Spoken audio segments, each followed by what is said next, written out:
Rock wouldn't go backstage. That's what took so know. long. But in episode number 260, we have planes. We have a pressing community vote, and we're really going to get into that one. And we're giving away 100,000 UPX because you guys crushed it this week. All you needed was 23, but you guys decided that 31, we're just going to ram it through. So good luck next week's getting ThankMeLater's UPX. Stay tuned for all the shenanigans. We got so much coming up.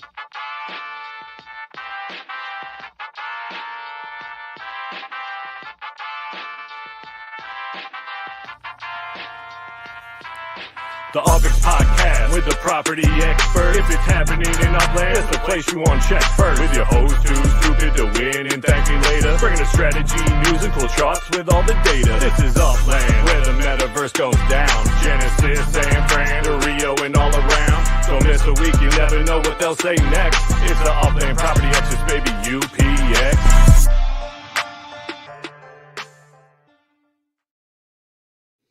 Welcome to episode 260 of the Upland Property Experts Podcast. I'm your host, Too Stupid to Win, and as always, I'm joined by ThankMeLater. How we doing, brother? What up? Doing good. Oh, we got the Real Node in the house, Bam Tech in the house, starting off the show. Great Mass Chef in the house. Well, Mass Chef's backstage too, but you know. Yeah. John Sawyer's in the house. What up?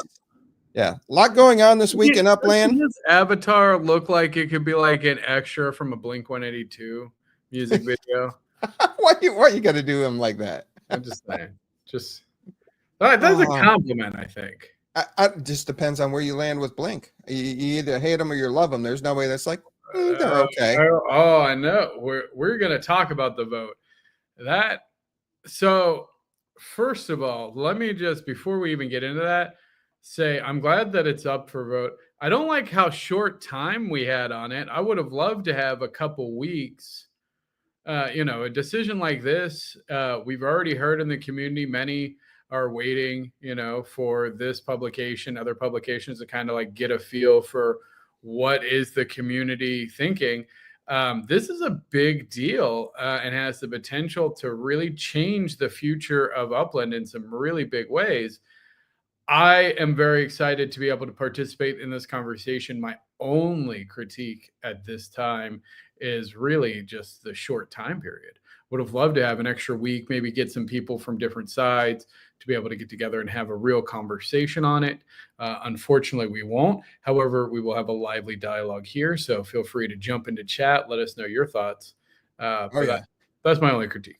I'm very opinionated. I was like, ooh, finally a show where I can speak more than Thank Me Later. Not a chance.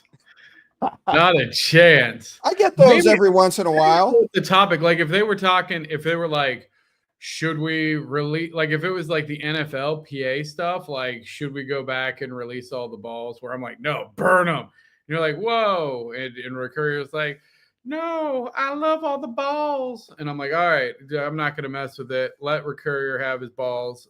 Don't burn his balls. I don't know. Why? You got to. I mean, I'm just saying that would be a different case. It would be, but that wouldn't be me speaking more than you in a show. But I just wanted to say, I know what you wanted to say. I got what you wanted to say. I got exactly where you were going with it. I got it, and I think everybody else got it too. And then you know who's going to message me in the morning? Recurrier. He's not going to message you. He's going to message me. Well, of course he's not going to message me. What's he going to say to me? Yeah. Oh, thanks for the balls. All right. So we do have a lot to cover. They did do planes this week. There is the ugly wearable sweater contest going on, and I have feelings on planes too. Yeah, we'll get there. I'm voting yes. We'll get to that. Save that, and then we can get into that. Let's get Mass on. Let's talk racing. Oh yeah. And let's get the show rolling. Let's get some more people in here so we can really dive in. So, yep. All right. Without further ado, we're going to the Upland Racing League. Mass, how we doing, brother? What's up, guys? How you doing? What up? So I gotta say, we are going to make this very quick because I can see from the chat that everybody is super excited to talk about The vote. property lockup vote. So you know, Lockup vote. we Yeah. can blast through racing pretty quick, but it is a very exciting racing week. We've got a doubleheader coming on tomorrow with the Upland Racing League and also the Upland Racing Series on right after that. So we got 2 hours of racing coming at you tomorrow afternoon. So make sure you tune in to the Metaverse Racing News Network over on YouTube or on X at official URL and check us out starting at 1:30 p.m. Eastern time. But going out and checking out what happened last week, we had Matt Suter taking the win again for his second win of the season. Um, Still not enough to put him back on top, but he's only 3 points out of first place from Sam Mahoney. And Buellman with another nice second place finish last week jumped him right up into third over top of Metaspook, who lost a spot. I just want to point out there's still only 12 points that separate the first four places on this leaderboard. Three races left in the season. It's still anybody's race, I think. You know, all it's going to take is, you know, Buellman or Metaspook or Wander to have a really good week, and we see some of those guys drop off the top of the leaderboard, and it can happen. So, still really tight in my opinion. We'll just have to wait and see what happens. Picasso kind of fell off this week. Looking for the rising star. Yeah, he did. He had a rough week. The Ninja team in general had a rough week this week. They only scored 6 points total on the team board. Neither one of them, either Picasso or Funky Beats, making the finals last week. So looking for them to But make. they had that really tough qualifier, didn't they? Because they had the They qualifier against each other. They Yeah. were against Yeah, each yeah. other and against. And they Matt- had Matt Suter in their heat too. So Yeah. it was a tough week for the Ninjas. So we'll hopefully see them come back this week and make a good showing on the track. I'm certainly rooting for them, as always. My Ninja brothers over there. So we'll check it out and see what happens. This week we are racing on the Castle Run Speedway in Kansas City. This is one that we've raced on a couple of times. This one's 2.19 miles, very fast track. Exciting. There's places to boost. There's some surprising places to boost on this track. But as always, you got to use your brakes. You got to be able to understand what the braking system is now, because it is completely different. Now, I will say, at some point in time, they put in some sort of a fix that that increased the braking ability in cars. You brake a lot faster than what you did a few weeks ago. So that to me was very noticeable the last couple of times that I was out on the track. So it does make a difference. We'll have to just check it out and see what happens this week over on the Castle Run Speedway. Yeah, so Completely unrelated. That's actually an ongoing nightmare I have, that my brakes don't work in my car. Completely unrelated, but you're like, oh, they fixed the brakes. I'm like, damn, I wish my dreams would fix the brakes. I can't tell you how many dreams I have where like I'm slamming the brakes and my car just keeps rolling. Like, nah. keeps rolling. Yep. So Heat 1 this week, we got M-Wagon Mizzy, Matsuda, TB 125, Wander 1976, San Mahoney, Ooh. and Funky Beats Man. running in the first heat. So here again we go. We got the Mahoney guys racing in the same heat, Matsuda and San Mahoney both in there. And they're racing against no slouches. Wander 1976, M-Wagon Mizzy, Funky Beats. Honestly, Funky Beats, if she gets on a roll, she can get out there pretty quick. So, this, I think this heat is one of the more interesting ones that are happening. I would love for like the racers to form like a racer cabal, like behind the scenes, and be like, all right, look, we got to take at least one of these guys. Like, if they don't make the finals of a race, like that's a big dip in points. Like, let's go. Battle led by Funky Beats. I wanted to right. take them out. All right, in heat number 2, we've got Buellman Phalos, who is actually unable to race tomorrow. So Rick Courier will be stepping in for Phalos tomorrow. to race on the track. So we'll happily see Rick Courier again for Does the he second bring week in a all row. of his NFLPA legits with him when he races? I actually think he loads up the car with them because for Mm. some reason he tends to be a little bit slower than some of the other guys. I don't know. I'm just saying there might be a weight problem with this car. We have to check it out. But we've got Wolfwater and Picasso, Akapropi and Betishbook in heat number 2. Again, looking to see Picasso hopefully make a return this week and get into the finals. But again, we're up against Spielman. We're up against Betishbook. These guys are no slouches, so it's going to be. I think heat number 1 is where probably most of the excitement lays right now.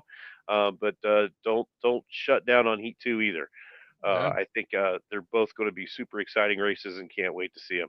So this week we're at the Castle Run Speedway. This one's sponsored by Iceman Manufacturing, the maker of the Iceman Kart Series. Super cool. But next week we are going to be over on the Mahoney home track. So that should be pretty exciting.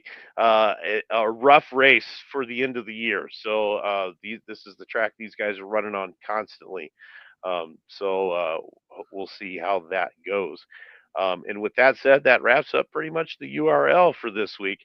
Now I want to focus on the second part of our double header tomorrow, which is the Harvest Season 2024 Champion Series Finals that are happening tomorrow at 2:30. What cars are they for the URL stuff? Yeah, so Michael he said he's seen that the racing scene exploded. He wants to get down, and he's also wondering what car and the cars do they tend to use. So I'll let you explain the different seasons to him really quick. All right, so as far as the Upland Racing League goes, we have 3 different seasons. We have the Pro Series season, which races in S1Es. Then we have the Stock Car Competition season, which is obviously stock car competition cars. And then we go from there into the Champion Series, which is S1Rs. And we use there's no consumables allowed. It's all stock cars. So everybody is racing the exact same car. So it's the exact same stats across the board. And it's all about getting on the track and doing it. Well, and I do want to clarify, you're saying no consumables. That's just in-game. Out of game, in real life, consume away. Absolutely. All right. I just make it sure. Absolutely. And you did make a comment about heat 1 about how tough it's going to be, but you know what? No matter which heat it is, anybody in the Upland Racing League, they're top of the game in racing. Oh yeah, I mean, we're talking these. These are all some of the toppest, the best racers in the game. These guys are all very seasoned racers. We don't really have anybody other than, Picasso is what we would consider a rookie this year. Or this season, he came from the kart leagues, so he stepped up from rookie feels. It doesn't. I say rookie as far as the URL is concerned, but far from rookie racer. So and then once we get into the Upland Racing Series, which is through Upland, now we're talking you can basically drive anything except for the stock car trainer, because that's the only one that doesn't fit into an MPS category as far as their racing is concerned. So, weird. The trainer, the trainer, which absolutely completely makes that vehicle 100% worthless. There's no reason to own one because you can't do anything with it except for I want around one. the track. How much are they? They're cheap. You can get them cheap. $100 maybe. That's not cheap. Compared to the other cars. That's cheap compared to a stock car or pro car. That's cheap. How much does a stock car pro go? Anywhere from $600 to $1,200. Oh, okay. All right, into the harvest racing. All right. Thank you for that breakdown there, Mass. So appreciate that.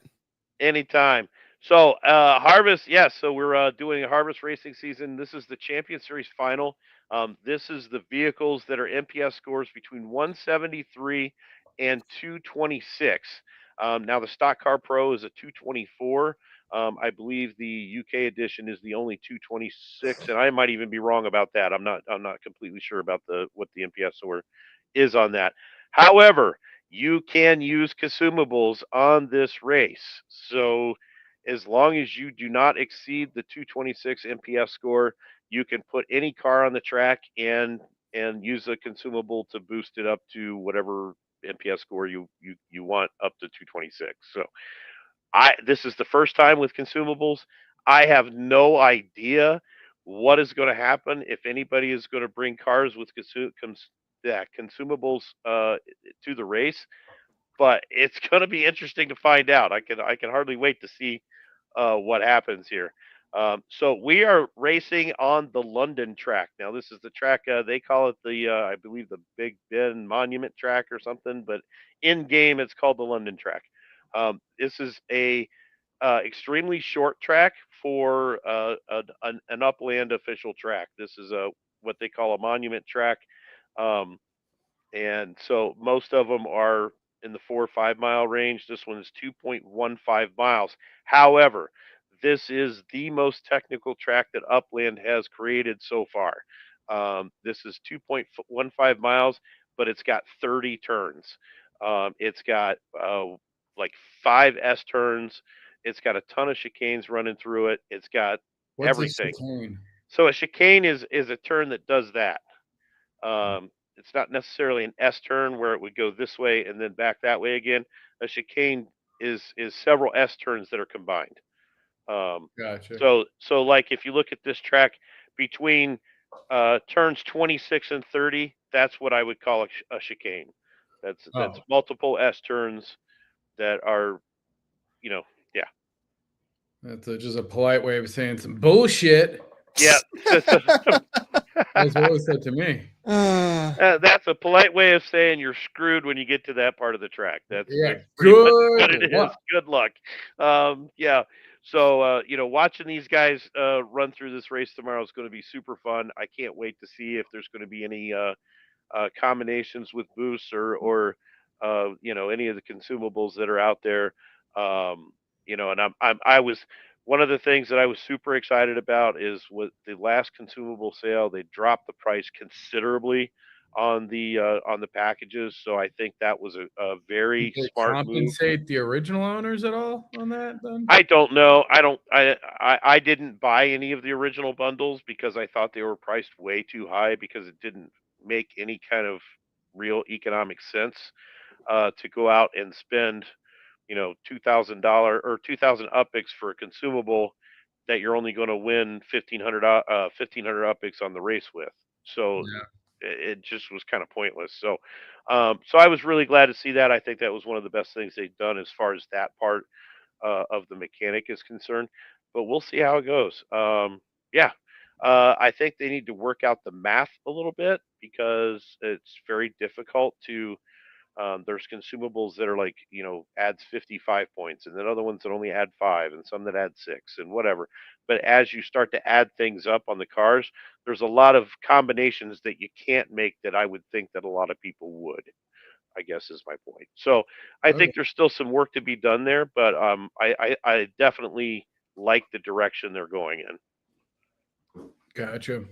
And So I would highly recommend, if you're not already part of the URL server, join the URL and follow everything that Mass Chef does. They do live racing. Yes, there's team logos. That's what we were discussing earlier.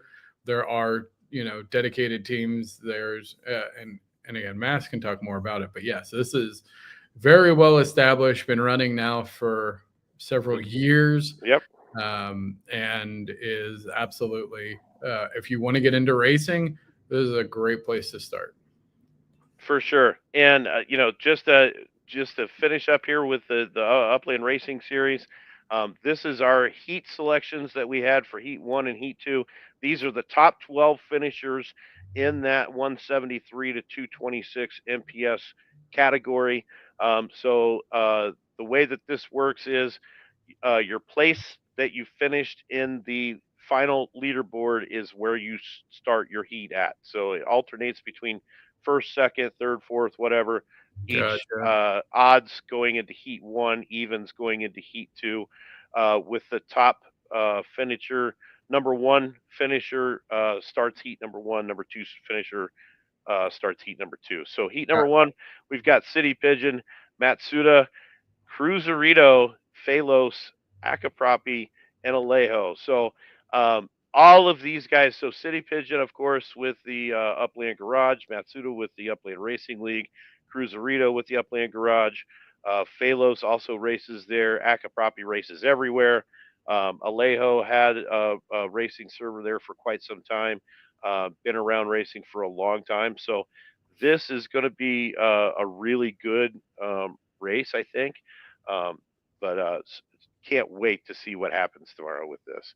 Heat number 2, we've got Crowley 27, also the Upland Garage, San Mahoney, Risey, both the members of the Mahoney team, Wander 1976, a URL racer, Almost Human, also races in the Upland Garage, and DC Sup 22A, who this is now his second season in a row with a top 12 finish. Finished in the top 12 for Sizzle season as well. So again, you've got the top racers running up there, and I've got to hand it to City Pigeon and Crowley. They did the work. They grinded and grinded and grinded for 5 solid weeks to get on the top of just about every board. I think City Pigeon is the top of every leaderboard that for every class in this season. So and Crowley, I think, is either number 2 or number 3 in every leaderboard. So these guys put the work in and really going to pay off for them. Yeah. Awesome. And that's where we're at with racing, fellas. Now let's talk vote. Yes. Let's talk vote. And if Rock and Shaq want to join to talk vote, more than welcome. The more the merrier. If you don't, that's cool. That's all right. That's fine. Just wanted to keep that open. So yes, now Upland did come out and they want. All right. So there's a vote out to the community. Should Upland close all unminted, unlocked, non-FSA properties that have been open for minting for over 2 years and lock them for at least 1 year, including ones that are in the legacy bundle? So I have a lot of issues with this. Just a week before, we had the roadmap for Q4 release talking about they are going to be doing major user acquisitions. They're going to have these projects. They're going to talk about them in Q1 of 2025. They're going to start onboarding all these people. And we're talking about, we're going to lock up the properties that are still unminted in Los Angeles, a huge tier 1 city. You got Los Angeles, Las Vegas, Detroit. You still got some out there. Dallas and Arlington. Those are going to be some of the bigger cities. Wait, would Dallas and Arlington qualify? Is that 2 years? Yeah, What's been 2 years. Official list? Like what cities get locked down? Do we know Well, that? you see, that's the other thing. They didn't tell us what cities. They didn't tell us how many properties. And if you want to have a vote where you're going to be locking up properties, you got to at least, it would be one thing that, okay, you're going to vote for an election. It tells you, are you going to vote yes or no on issue 1? But you can click on issue 1 and read what issue 1's fully about if you want to. But yeah, they didn't tell us how many cities involves, how many total properties it involves. And you just talked about bringing on more users and onboarding the world to Upland. And now you turn around and say, hey, we want to lock these properties that have been minted out. And some of them are in some big cities that if we bring people on, they're probably going to want to mint in these cities. And we remember what happened with Manhattan back in late 2021 and early 2020 when the price went up to like 260,000 UPX as the floor, which was completely insane because there was nothing in the game to mint. And I'm not saying it's going to bubble that way. It won't approach that, but it was insane. And then on top of that, they go ahead and they release the new neighborhood bundles. So we're going to lock these properties down. Wait, I would like the audience to know we have not talked about this at all beforehand. So I'm learning Too Stupid's position real time. So then they come out and they say they have these bundle details so you can buy something in Miami, Tokyo, and Dallas for 2.64 ETH, 9.96 ETH, or Oh. 18.5. So Yeah. you're locking down other properties, and then you're offering this new bundle sale. You're trying to talk about mass onboarding, and then you're talking about locking down tier 1 cities, and you're not telling us how many properties, how many cities. It's an easy no. Okay, Chef. To me, it's an easy no. Chef, where are you at, Chef? I gotta say I'm with Too Stupid on this one. Oh, I am I gonna have to talk sense into both? I totally agree with what he's saying. I disagree with the lockdown on the ETH properties. I disagree with. I don't think you should offer bundles like that and then lock down properties where new players. If I can remember a time when I was trying to set up where I wanted my factories to be, where I wanted my manufacturing plant, for my automobiles, where I wanted that stuff to be, and I eyeballed the properties that I wanted in Chicago, and I needed, in order to get all the properties I wanted, I needed some crazy number like 3.9 million UPX to mint these properties that were sitting there for a long time.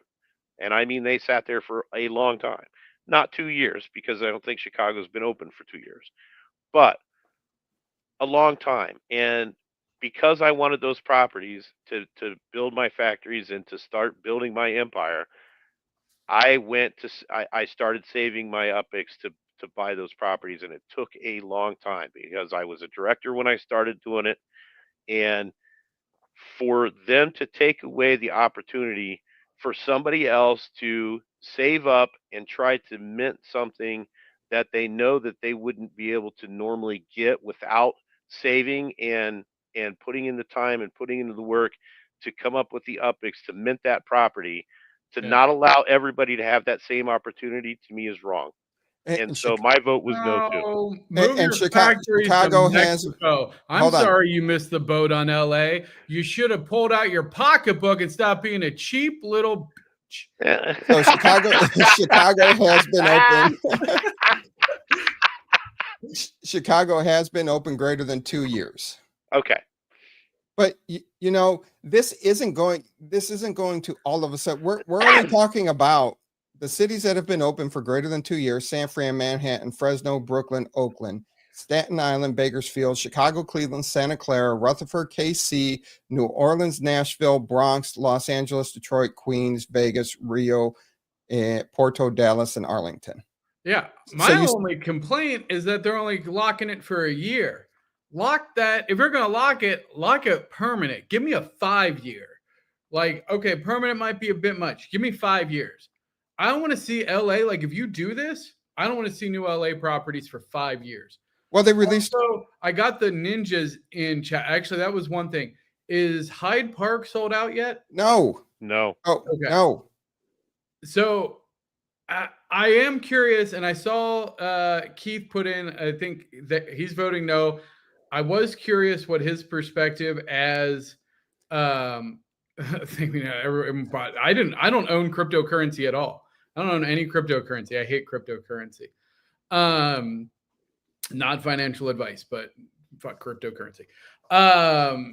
So I was curious his opinion. I am shocked. I am genuinely shocked that OGs like you two are not. Yeah. And I mean, don't get me wrong. If you understand crypto, I don't want to hear it from the crypto bros. Yes, I know. Go make a bunch of money. That's just not for me. I would rather do it, using intelligence and creating value in the world. You would rather mine shitcoin from Russia. It's fine. Sorry. I am really shocked that two OGs like yourself aren't almost immediately like, I couldn't even understand a no stance on this. Like, it's like, yeah, lock it down. We watched the numbers creep month after month. Like, it was exciting when they first released, and then it got kind of sad. We could go back to when they launched LA and we're like, how long is it going to take LA to sell out? Like a week, 2 weeks, a month, a year? It's been several years. And that was insane because LA was still the biggest launch yet with 655,522 total properties. But they kept launching cities. And then they started doing these partial releases. Right. So this is Upland's fault, and you're not going to punish the community because you released too many cities. You're How are you punishing. viewing this as Wait, a punishment? you're As an punishing. OG, if you don't see this as going, thank you, now we can actually have a conversation about the secondary market as opposed to being stuck in this unminted hellscape forever. Okay, so what do you? Lock them down. Nobody's going to buy those cities when you can still mint in other cities unless they're selling it, USD under mint. Incorrect. I don't believe They're going. Okay, so Los Angeles has 118,000 properties ish that would be locked. Nashville has 55,000. Kansas City has 30,000. Detroit has 16,000. Sao Paulo has Lock it in. 15,000. Queens has about 13,500. You can get in the first 2 years of these cities, you missed your boat. Go join one of the new cities. But if you want to be an OG and get in an OG city, pay the premium for the secondary market. That's exactly what Upland should be doing. And as owners of those properties, I would expect you to be excited about this opportunity to say, yeah, lock it down. We can all agree. Everyone agrees. LA was an unmitigated disaster as far as the number of properties released and the appetite in the market. So yeah, I don't want a million new players to come in and then go, cool, let me just gobble up the things that you bought 2 years ago at mint. F that, lock these up. Let us reap some of the rewards from secondary getting the boost. Bring in the new players, get them hungry for our secondary because they want to be in LA. Okay. And I'm not even a major holder in LA. My major holding is in San Francisco. But come on. Knowing you over the last years that we've known each other, if you were a new player to this game and you came in and saw that there were all these properties available in Los Angeles, but you couldn't mint them, you would be pissed. You would go on one of your TML tirades. No. What are you talking they would be locked. About? You would go on a tirade that is dumb that you had. Yeah, and I'll give you a real life example. No, you would do this. I know you for years. Listen, I'm a Magic the Gathering player through and through, diehard. When they have the reserve list and when they do, like, hey, you're never going to be able to mint these. You're never going to be able to open a pack with these. Like, these are retired. If you want the mock set, you're paying a premium mint. I'm sorry that you haven't been playing this game for 30 years. You know what? I respect the shit out of that. I go, cool. You know what? And then you have different tiers. And you go, yeah, you can get in on the new Magic. It's awesome. Go play new Magic. Go play Standard. You can buy your packs and whatever and have fun. Go participate in the new cities. If you want to be in the cool crowd where the original people started, where the heart and soul of this community is, you're going to pay a premium because you can't just come in and mint anymore. That is how it should be. I don't understand how an OG could possibly see it any different. If a week ago, if they did not talk about doing this new onboarding to bring in new users and bring on board the world to Upland, I'd be okay with this. But what are you talking about? That should make you twice as motivated. Because if they onboard all these people and all they do is mint the crap that's been sitting there for years, well, yippee, they just got in at the ground floor, what we paid for years ago. However, if they go, cool, before we onboard all these people, let's lock this up. So their options are buy new, which isn't as exciting, or get in with the community. I want the ninjas to be able to flip their properties for big money. You can't do that if they can just keep minting more properties because there's so much available. Lock it down. Let us build some secondary market. And let's go. You're not going to have. Sorry, go ahead, Shaq. Go ahead, Shaq. Well, so to me, people have been complaining for a long time about Upland needs to do something about the secondary market. And Upland is now trying to do something about the secondary market. I do not think they would be introducing this as the idea unless they thought it was a good idea after looking at data. If we say no, then Upland can say, we tried to address the secondary market and everyone said no. So that's one thought. The other thought, we are entering the parabolic phase of the crypto bull market. After the crypto bull market reaches its peak, that is about the time when players start taking profits and looking at the next thing to go into. And that in the last cycle, it was Upland and other metaverses. So I think that we are preparing for that influx of players for the phase of the cycle that the market is in. Now, Upland sells NFTs, and NFT projects are considered successful when there is scarcity. And right now, Upland does not have scarcity. There's too many unminted properties. And so to me, we need to play along a little bit with Upland, who has looked at it and said, hey, we want to address the secondary market problem. And so let's lock up the properties. That will create more scarcity and just in time for this parabolic bull run and new players, hopefully, to find Upland and start playing. And so for the long outlook for all of us who are here, I think it ultimately perhaps serves the greater good if we go that route and get these things locked up. Those are my thoughts.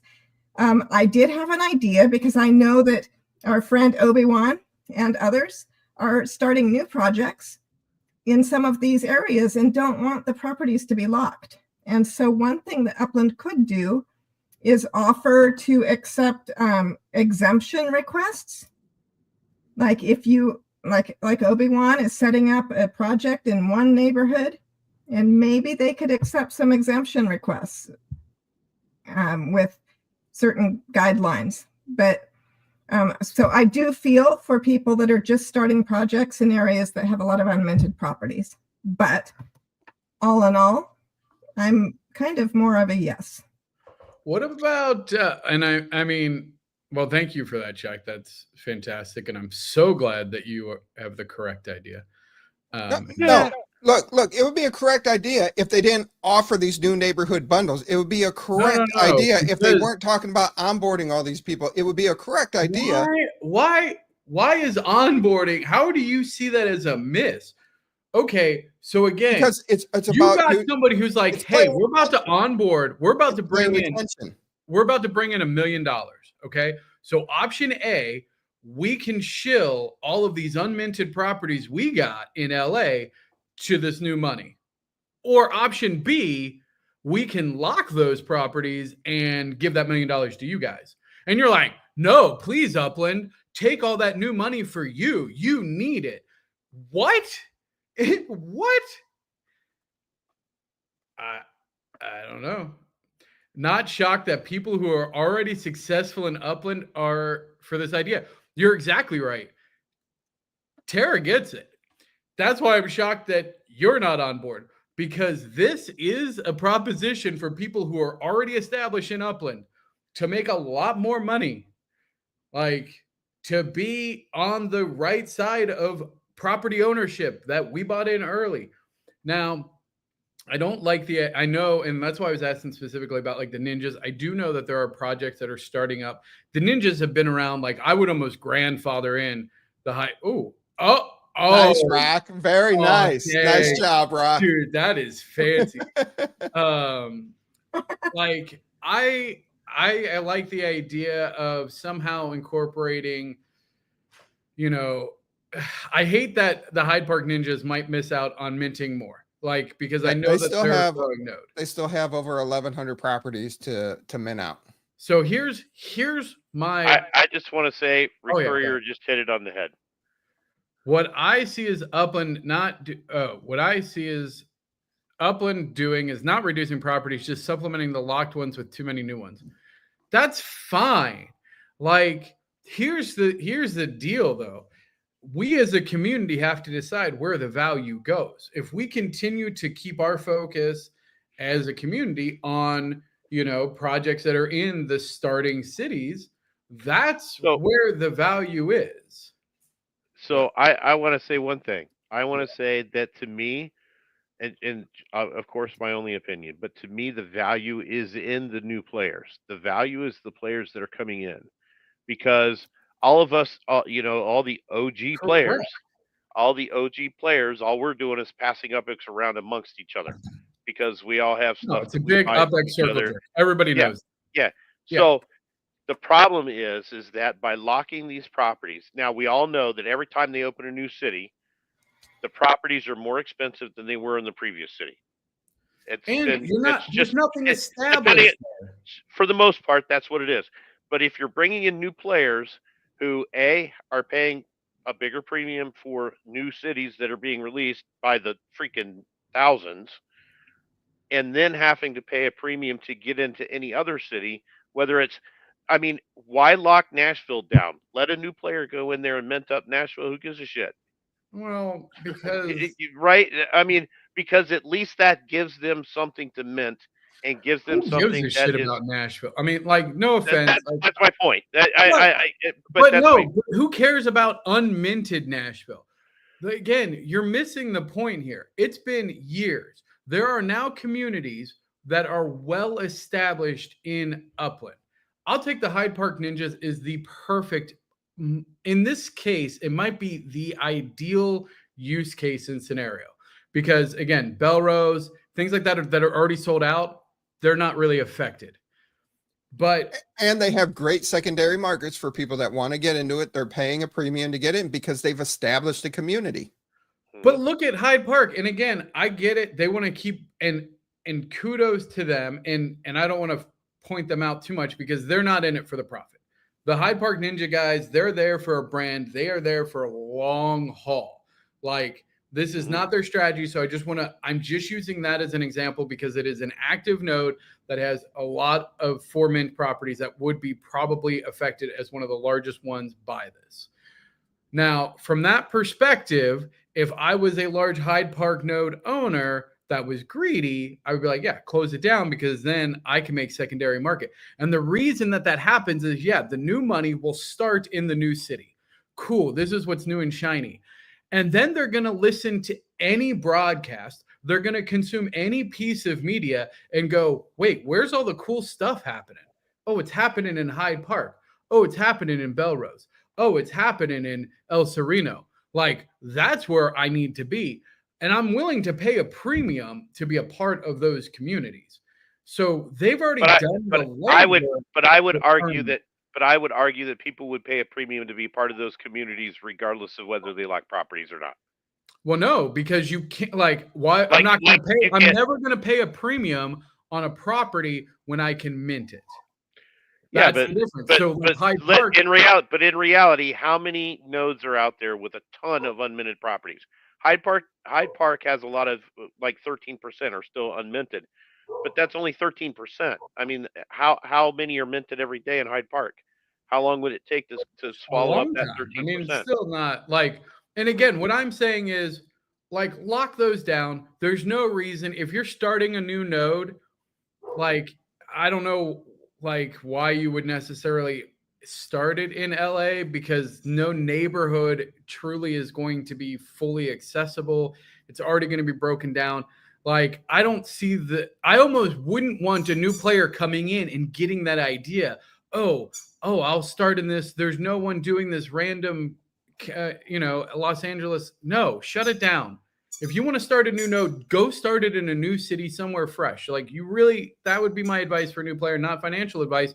But if you want to start a new project, unless you are a majority ownership of a neighborhood already somewhere or already have a large coalition of owners, you want to start in a new city. That's where new projects and new nodes will always and should always start.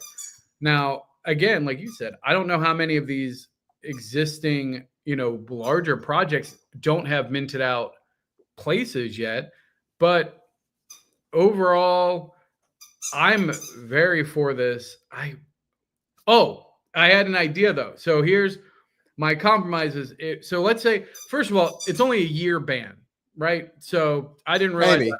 I said at least a year. At least a year. Good. At least, yeah. At least a year. Great. That's a great first start. And I hope that if and when they open it back up, that any votes then need to really come to the community on it. My proposition would be, what do you guys think about a reverse FSA where each account can only purchase, say, 3 legacy properties? And so once you hit a director level, you unlock, whatever director perks. And at each level, you can purchase or maybe that's it. At each level, you can purchase 2 legacy properties. And so then that opens up, like you can go and purchase in these legacy areas, but again, very limited quantity. This way, places like Hyde Park then also still have a premium. Like, am I going to use one of my 2 director legacy slots to buy in Hyde Park? Like, now I'm also kind of excited about that, right? Like, it gives me more leverage. Saying no just kind of shuts it down. Like, I don't get it. Like, let's lock these down. Let's see what happens. And if in a year it doesn't work, well, then unlock it. Or we'll find a much creative. There's so many more creative ways to do it. I don't know. No, JT, you don't want these fire drills. You don't want these. I've participated in numerous, which, I mean, I guess in one way it was very effective because I think I minted like 200 properties in one of these like contests. But yeah, no, I don't. The community as a large has a visceral reaction to to like minting contests. And especially now when you have players like Big A, it's not even like back in the day, it was a little fun. It was just like, who's going to spend $1,000 on this event? Right. And Big A is just like, there's $1 million on this. I can't. Yeah. I don't even want to. But that's just not fun anymore. When it was, you were gauging like, all right, I can spend this much, and you start watching the countdown, and everybody was dealing with the same style budget. Yeah, you got some players now that will just wreck it. Yeah. So no, I don't see why. Like, why would we keep these secondary markets open? Let's close it so that way we can also just start talking about secondary market in these cities. Like, it's time that LA only has a secondary market. Like, it sucks that there's still so many unminted properties. Like, nope, let's lock it down. Let's bring back. Plus, I think it'll be just an interesting to see then, like, oh, wow, okay, this is it. This is a snapshot. Like, this might be all you get. What are you going to make with it? What are you going to do with it? Yeah. Every new city is a minting contest. Yeah, that's technically true. Toss had a cool idea, which was for the locked properties, instead of locking them, merge them into owned adjacent properties. So that if you if you own a property, buy a property that hasn't been purchased for 3 years, they just merge the property and now you own a bigger property. The secondary market wouldn't be flooded with properties. Why would the secondary market all of a sudden get flooded with properties? What? BAMTech, sorry. BAMTech said. Oh, okay. No, I'm not even listening to your nonsense, Shaq. What do you mean just merge it? Just give them the land? Now, if you had said, which is kind of a cool idea, if you own the neighboring property, then you're the only one that can mint it. Ooh. That becomes interesting. Like, it's kind of like purchasers' rights. Like, if it's locked for everybody, but if you own one of the connecting pieces, and that is a great way to then allow for established neighborhoods like Hyde Park to continue to expand. As long as you own at least one of them, then you can keep expanding out your empire. And then if you want to get in on that empire, you just have to buy. And then properties next to abandoned areas would be worth a lot more, because not only are you buying that property, you're now buying that property and the right to buy the property next to it. That's a pretty cool idea. That's actually a super fun idea. So shout out to me for being awesome. It came from that idea. The terrible idea of merging properties, but that did spawn the next great idea, which is, I think, purchasing options for your neighbors. Like, that's pretty cool. There is, the secondary market is full. Yeah, I don't know. I just because the number of active players who play Upland with, I don't understand what you're saying. I know how many active players were here. I was here. Like, I know what happened. I don't understand, like, what you think I'm missing in the equation. I think locking LA, not forever, but at least a year to let the economy figure itself out. I want to bring new players in. I want to get them A, excited about new cities, but B, excited about secondary and existing cities. You're an OG, Wolf. Get out of here. Huge markups. Rob Blind. Yeah. Yeah, he jumped in the crazy days of where there was a taking bubble. advantage of new There's not gonna be a players. bubble. Like, let's be very No, there clear. won't be a bubble. There's never going to be a Manhattan bubble. So early days in Upland, there was two critical balancing issues that happened, and they happened fairly close together, really. It was the Manhattan shortage, which caused a massive secondary bubble, which actually rippled throughout the entire Upland because people were like, this is what the uppricing should be. And it was absolutely not. And Upland knew that and tried to correct it as quick as possible. They overcorrected drastically with LA and just flooded the market with hundreds of thousands of properties that, I mean, years later have not sold and they're never going to sell out. Will sell out? I wouldn't say never sell out. I mean, considering that they were at 665 down to 117. You get in a room to talk about how you shouldn't use absolutes in arguments. Okay, fair enough. All right, not never, but it was just going to take a very long time. And market speaking, like we've been waiting. LA has not had a true secondary market outside of select big nodes and collections because it's just not sold out. There's no urgency. So what's wrong with capping it?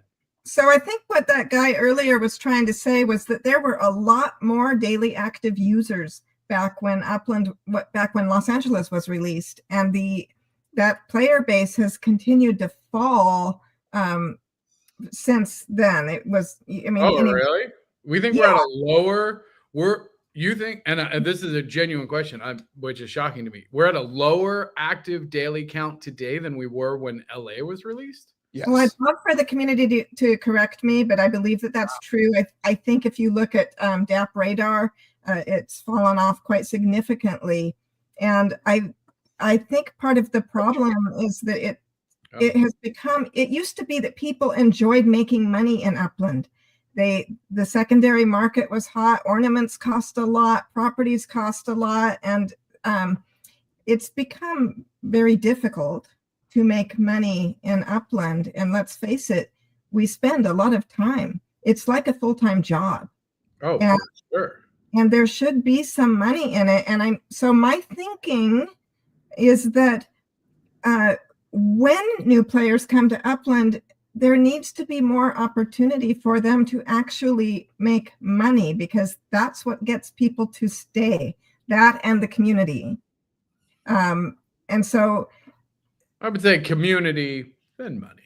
But certain people, so I guess that's true. It depends on the person. I guess there's probably a lot of people that put money over it. But community got me to stay, and I loved it, and I'm here for the community.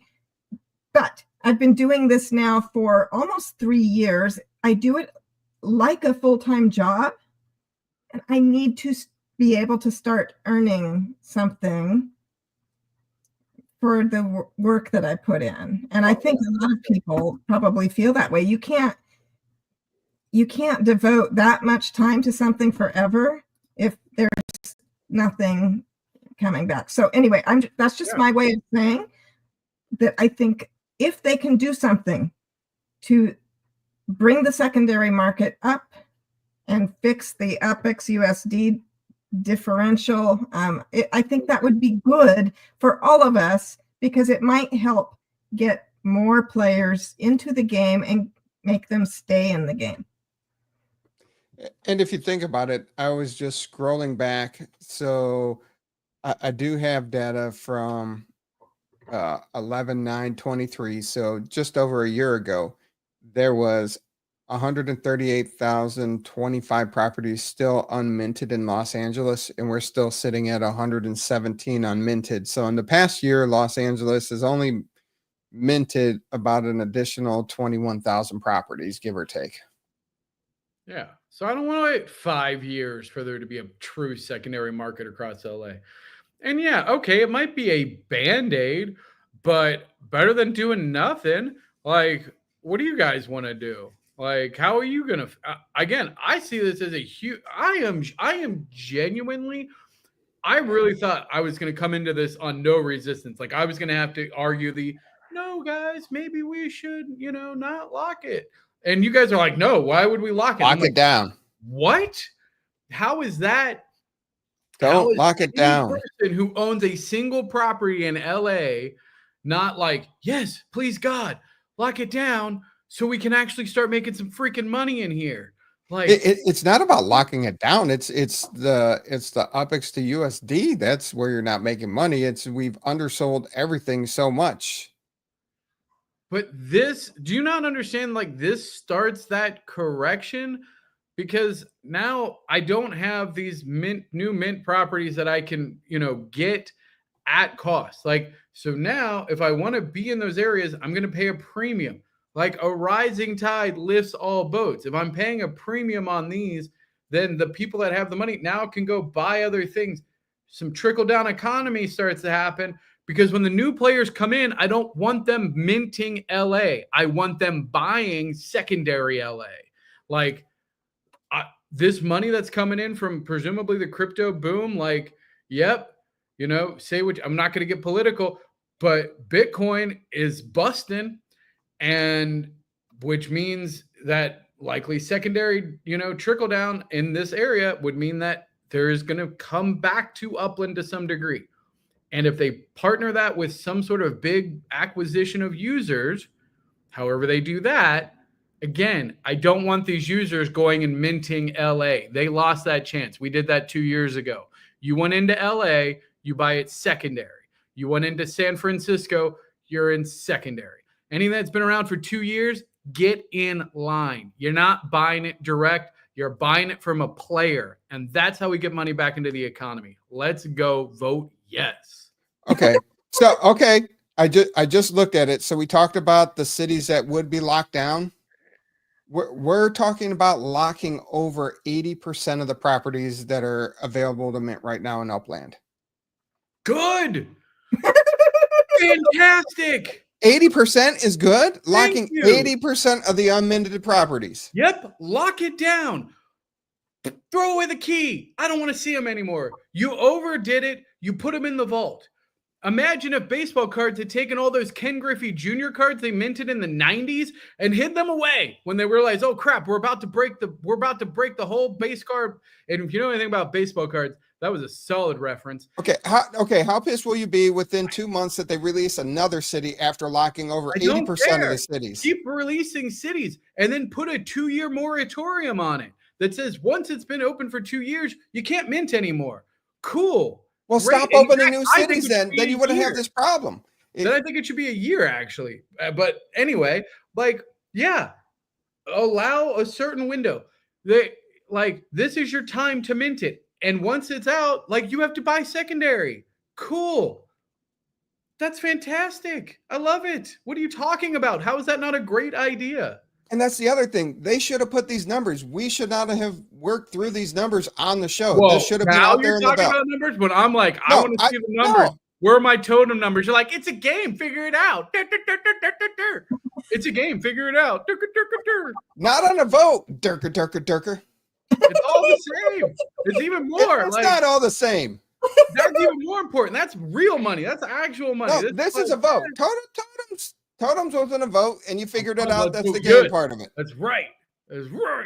Let's go. We're winning this. New city releases are important because it drives a lot of excitement for people in the countries. If we go open up another country, that can get people in that country excited about it. We all know that we love new city releases. So I get it that some people wish that they wouldn't lock properties and keep releasing cities.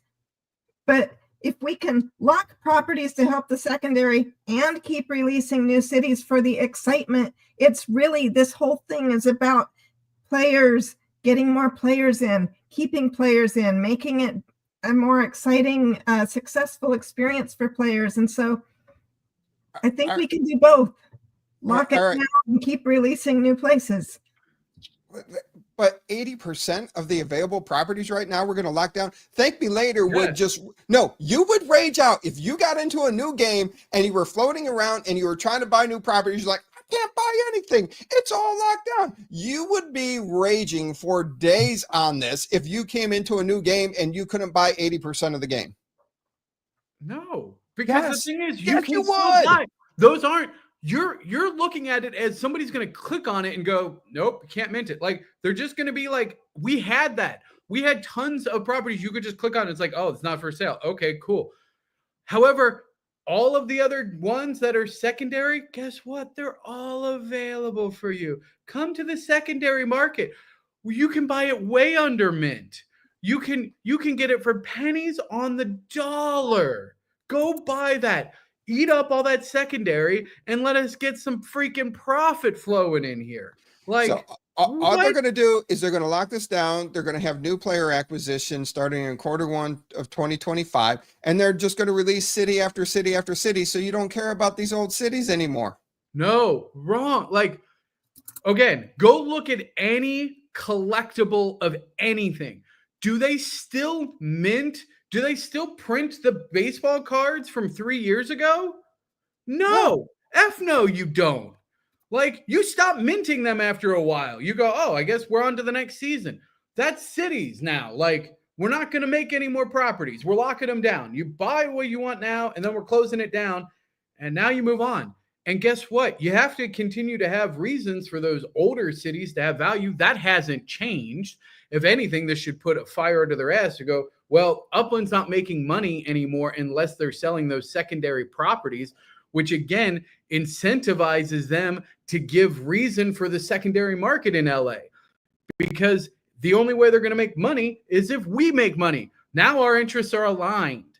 They're not just worry about new mints. They have to now, 80% of their market is now off the market, which means all of that shifts back to the secondary. So now their profit margin aligns with our profit margin. They make money when we make money. That's how it should work. Lock it down, vote yes. Then you're going to have more burner accounts come up because you can buy your 10 FSAs to sell those off. Who gives a crap? FSAs, are there FSAs left in LA? Yeah. Oh, are there? Yeah. Not for There's- long. They're not locking the FSAs Not for down. long. They're not. I mean, And okay, so I was wrong there because it was just unminted. Now I gotta add up the totals of the unminted non-FSAs. I was look, I can make mistakes. I'm trying to reporting. stop it. False I'm trying to do reporting. I'm trying to do this on the fly because Upland did not provide this Who are you, information. MSNBC? Get it together. Oh, absolutely. I'm totally fake news. No, that's actually a really important distinction, though, right? So the FSA, so all of you complaining about new players, where's their new players gonna go? What do you care about their new players? They're gonna have new cities. They have FSA. They get this. It's about player retention. That's what it's about. They talked about a massive. What's a good idea for player retention? Bringing profitability to the players who are already here. And you drive the new players away. Shocker. They're not going to scare the new players away because they're going to dangle shiny new cities in front of them. And then when they go, ooh, this is a fun nibble. How do I get to the big fun stuff? Oh, I actually got to go to the mainland and participate in these badass nodes. And I'm going to have to pay a little bit of premium to get in on it. Happy to do it, but not if it's like, well, maybe I'll make my own LA node. There's a lot of unminted. No, you missed your chance. Join one of the exciting nodes that are already there. There's a lot of badass ones happening. You're not making a new one. Sit down, shut up, and you're going to like it. Yeah. Make treasure hunting great again. I mean, yeah, that's an interesting. I hadn't even considered the impact on treasure hunting. Does that bump any of the treasure hunting? Like, would it disqualify LA? Because All right. It's about 68 to Dizzy's number, favorite 69% of the unminted properties. 69%. We'll call it 69 just for Dizzy. We'll give it the Daddy D bump to 69%. Let's go. Yeah. And then Exactly. If you're trying to build out your treasure hunting web and you can't buy these properties because they're locked. I don't know. What? I don't know if Or you The properties and then downgrade LA to a tier 2.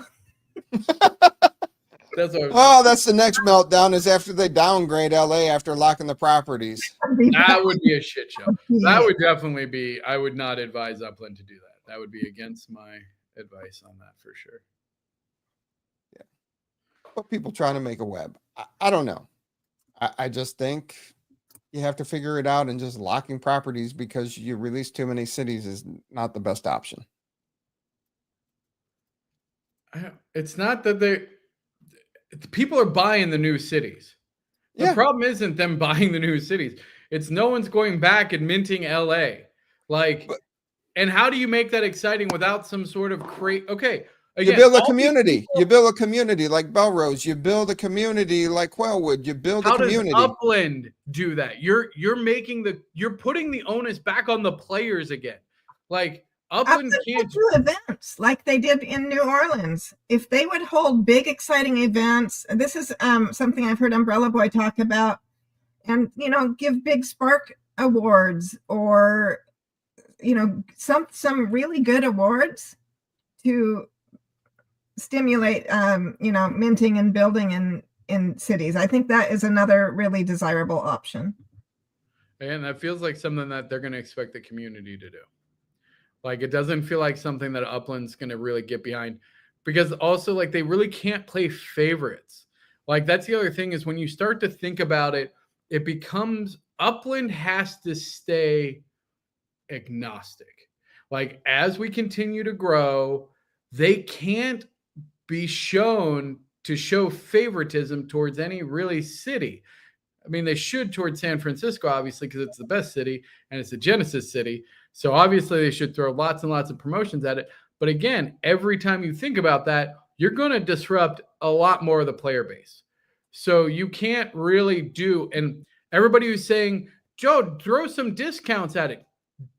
Are you serious? Your plan is to just let people mint it cheaper? Get bent. How does that help anybody? Like, except for Upland, sell more crap. Stop releasing new cities. New cities is the lifeblood of Upland. Like, new cities is the new release of the new card game. Like, this is what people don't understand. This, like, look at Magic the Gathering. I'm going to keep bringing it back to that because it's the most consistent. It's been around for 30 years. As a collectible card game, it has had to evolve. If the old school, like modern or standard with all the mock stuff, all the old school expensive stuff, if no one played in tournaments, if no one had communities around it, if no one made them collectible, they would be worth nothing. All of the current, and I don't think it's called type 2, modern, whatever it is, like the stuff that they're shilling, the stuff that they're marketing, they're going to keep recycling it. That's their new cities. That makes sense. It's our job as a community, and I fully believe this is why they put this up for a vote, because the responsibility of cities that have been out for 2 years plus is no longer Upland's responsibility. They aren't going to put marketing dollars behind it. They've squeezed all the juice that they really wanted to get out of it. Now it's a trickle. I don't know what's happening in Knoxville, but I can guarantee it's a piss drip in that pot. No one cares from Upland. They're not going to ever put marketing dollars behind it. So they're saying to the community, hey, we'll keep trickling it out. We don't care. But the bit of trickle and the bit of activity that's happening in these 2-year-old cities could be going to you. We'll just shut down all minting and essentially put these in a vault for a little bit to give you guys some time to actually enjoy some secondary gains in your cities. Because after 2 years, you as a community own those cities. Upland does not. But if they continuously release new cities and that's a shiny gem where everybody's chasing, nobody's ever going to want these properties ever again. Are you high? Are you high? Has that happened? People don't want Belrose. People don't want Hyde Park. People don't want. But they're not locking those properties because they're sold out. Well, okay, Hyde Park, not Hyde Park. The whole point is we want to drive a city that is 2 years old. The entire market economy from those cities at this point should be completely community driven, and is community driven. Upland is not marketing LA anymore. They're never going to market LA again because they did what they were going to do with that city. Now you have people picking up the mantle, and doesn't mean that they're not going to do some fun auxiliary things and monuments and whatever. But the reality is they're not going to advertise. They're going to advertise their Sydney or Melbourne or whatever comes next, right? Like, that's how you do it. And why would we expect anything different? I'm just saying.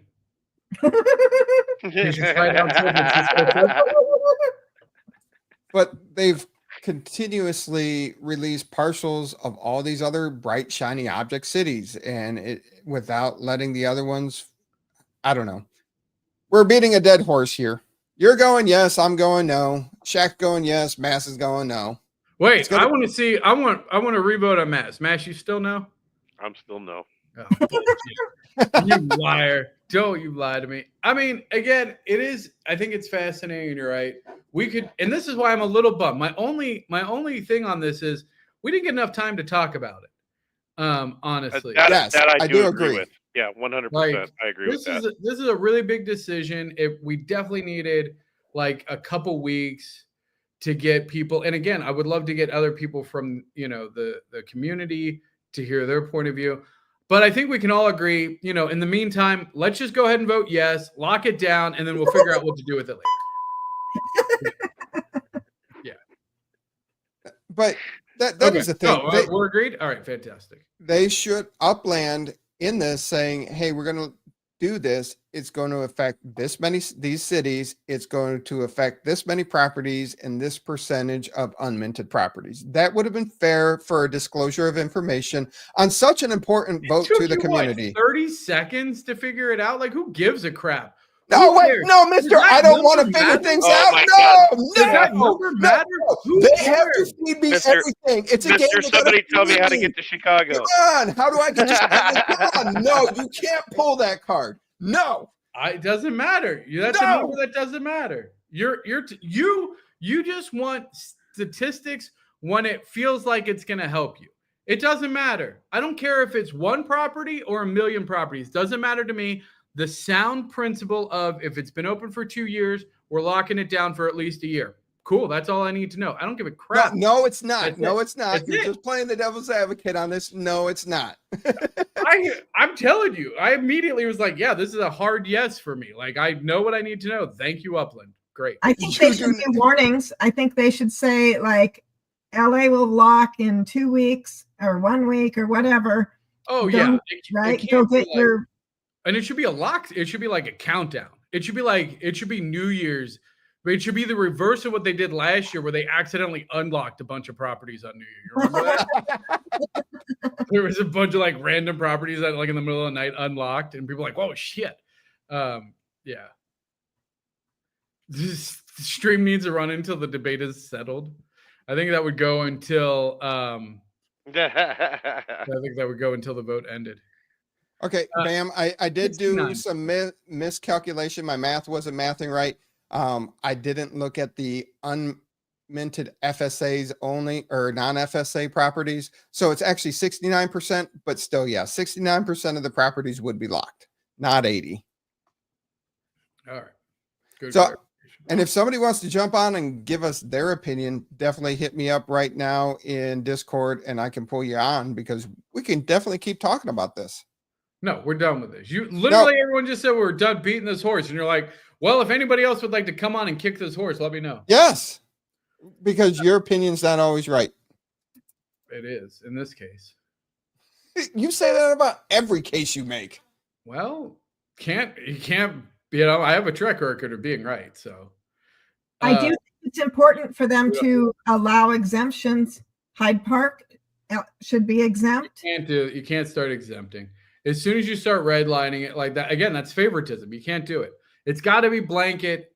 You can't and trust me, this is coming. I love that. I wish like the humanitarian, the community effort, like you should be able to put a proposal that's like, hey, and again, if they had a more formal governance, and here's the other reason I want to vote yes, is because give us time to figure out what to actually do with these as a community then. Like, yes, gives us a year to go, okay, to Shaq's point, should somebody, a group of people, to be able to write a petition to say, hey, we would like to unlock this neighborhood in this city, and here's the reasons, and here's the active players, and here's the UPX commitment we currently have in investing in Spark and building to finish out this community, and we would like to reopen it for us, blah, blah, blah. Hey, that's not a good idea. I don't think you wanted that blasted like that. I mean, again, it's not a permanent thing, which for me does change it and almost like, well, then there's no reason to not vote yes. Oh, I'm on my way to LA right now from Miami to go mint about 100 Hyde Park properties now. Oh yeah, that's true. We should just go mint out Hyde Park so that way everyone can just stop talking. What's the total? Who's got the about 1,300 properties in Hyde Park? What's the UPX cost? What's the total? How much UPX would we have to raise to buy out Hyde Park? Somebody do that math real quick. Somebody do that math. 19 million? KO says 19.2 million UPX to mint the whole thing. I would almost commit 3 million right now. I'm doing how many FSAs are there? Oh yeah. Do you have any FSAs left in Hyde Park? I will look. All right, so how about this? We mint out, hey, KO and T. If we mint out Hyde Park, can we all just vote yes then? Is the only reason we're voting no because our boys at Hyde Park need to finish minting out? No, I'm still going to vote no. Worst. Yeah, I know the FSAs won't be locked. That's true. All we need to do is mint out non-FSA. There are no FSAs available in Hyde Park. Of course they're not. Okay, but here's the thing. What's the thing? Well, as I've been saying, Obi-Wan has been working very hard on putting together this really cool neighborhood plan for a neighborhood in Los Angeles. I wish he would say something about it in chat because I don't remember the name of it. But too late. He had 2 years. You're burnt. Bye. But so I'm really against the idea of thank you, Rodrigo. Robot City in Chatsworth. I went in and minted some. It's really cool what he's doing. And I don't like the idea. Sounds cool. If players have put this work into, planning something and creating the marketing. Are you yes or no? Don't flip-flop on me, goddammit. I need exemptions. I'm a yes. It's not going to be exemptions. It's a yes-no vote. Well, then I'll go change my vote to no because it's not. You can't change your vote. There's no vote changing. There's vote changing. It's not fair to players who are starting up a project. Start a project in a city that's been open for less than 2 years. What the hell are you doing trying to start it in LA at this point? Like, why not? Because it's available. Not for long. Shut it down. Vote yes. Lock it down. Obi-Wan, get your shit together. You got a week. Go. Like, you guys had time. Do it in a new city. Like, they just started. It's not their fault. It is their fault. Why'd you pick a city that's 2 years old? Like, because there was you don't have a fresh neighborhood. You're not starting in a fresh neighborhood. It's an empty neighborhood. It's not an empty neighborhood. There's no such thing as an empty neighborhood in LA. It would have already been significantly minted, if not at least 30% minted. Mint what you can, mint what you will. And again, this isn't permanent. Let's figure out what to do with it. If anything, it might come back better. Maybe you have an opportunity to pitch to buy the rest of your neighborhood in a big chunk. And that's the other thing. If they would not announce that, hey, you can buy these neighborhood bundles packages, right after they're saying they're going to lock down 69% of the property, just the timing, just the timing's bad in itself. How there. Is the timing bad? So we're going to lock down these properties, but we're going to give you all these bright new shiny properties for each No, bundles. Incorrect. Because if I'm coming into the game and I'm like, wait, why would I buy a neighborhood and then try to have people mint it when somebody can just go mint in LA? I want it locked down. I want you to remove 69% of the secondary or the primary market, because then when I buy a neighborhood and I'm trying to sell it, I have less competition. Hello. So much for being a quick show. I guess this is going to be a 5-hour show. What's up, Carrier? How are your balls? My balls are fine, thanks. Good. All right. Your NFLPA balls. Not good. Giants are a mess this year. So just a little perspective to step back. This is Upland's attempt to somehow deal with the UPX problem. I see it as, and somehow drive up secondary costs. They don't care about UPX. I hope you know that. I mean, in the sense of you. Well, then call it the USD problem, whatever. It's the players being unhappy with their ability to cash out. Okay. I mean, I would view it as a dead secondary market problem, or like a however you want to phrase it. Okay. No, Yeah. We're on the same page then. Okay. Yeah. So I think the crux of it, really what it comes down to, is there's a mismatch in UPX inflation versus what you can spend UPX on. And I think that this will actually work backwards, because you're reducing the amount of ways for people to spend UPX without reducing the amount of UPX you're putting into the system. It's kind of a classic inflation situation. Now they may supplement with new cities. They may use it as an excuse to launch more new cities. I think there's something going on in the back end there. So I can't use my UPX to buy on the secondary. I can't use it to buy ornaments. I can't use it to buy decorations. It's not that you can't. We're not talking about what people can do. It's what people will do. Well, you know what they're not doing? They're not minting out LA. Like 21,000 a year. I mean, it's 21,000 a year is just shy of 2,000 properties a month. Yeah, how much better would that be if that was secondary sales instead of minting sales? What I'm saying is, I don't believe it's going to transition into secondary sales. People are minting it because they can mint it and then put it up for sale. I don't think people are going to pay a premium in UPX to then put it up for sale in USD. I just don't think it's going to. Have you ever paid a premium? Genuine question. Have you ever paid a premium in UPX for a property on the secondary? Have I ever? Yes. Sure. Okay. So but I'm not. I didn't buy it with the purpose of flipping it. No. I've never paid a premium in UPX with the purpose of flipping it. No. But you've paid a premium in UPX for a property that you wanted, right? And if there was a property next to it that was unminted, you probably just would have minted that instead. But you didn't have that option. And so that's why you went with the secondary one, because there wasn't a primary to mint, right? In my particular case, that's not really a justifiable argument, because the ones that I paid premiums for, there was a very specific reason for it. It's not just like, I'm going to get a random property here. I was getting that thing for a reason. So it wouldn't have been like, oh, if there's another one that's next to it, right? But I'm not the typical player. This is aimed at the typical player, not aimed at me. This is useless for me.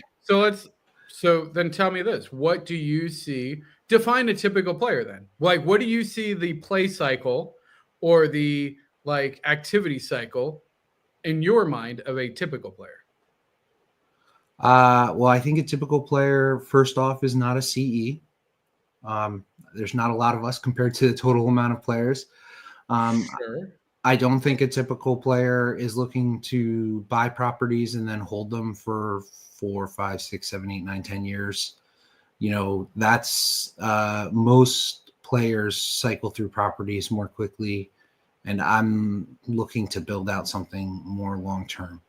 Okay. That's not what people have described to me typically as their playing style. Okay. So I'm working under the premise, and I'm with you. The new player life cycle is essentially, hey, I want to come in, I want to maybe buy a property or two, I want to flip a property or two, make some UPX, and keep doing that. Maybe start small, build bigger. Yeah, fair. Not I'm going to buy a property and hold it for 5 years and then hope it turns big, right? Could be, yeah. Okay. So my question is, if you were advising a new player, and again, keep in mind, you don't have the ear of new player immediately. They come in blind.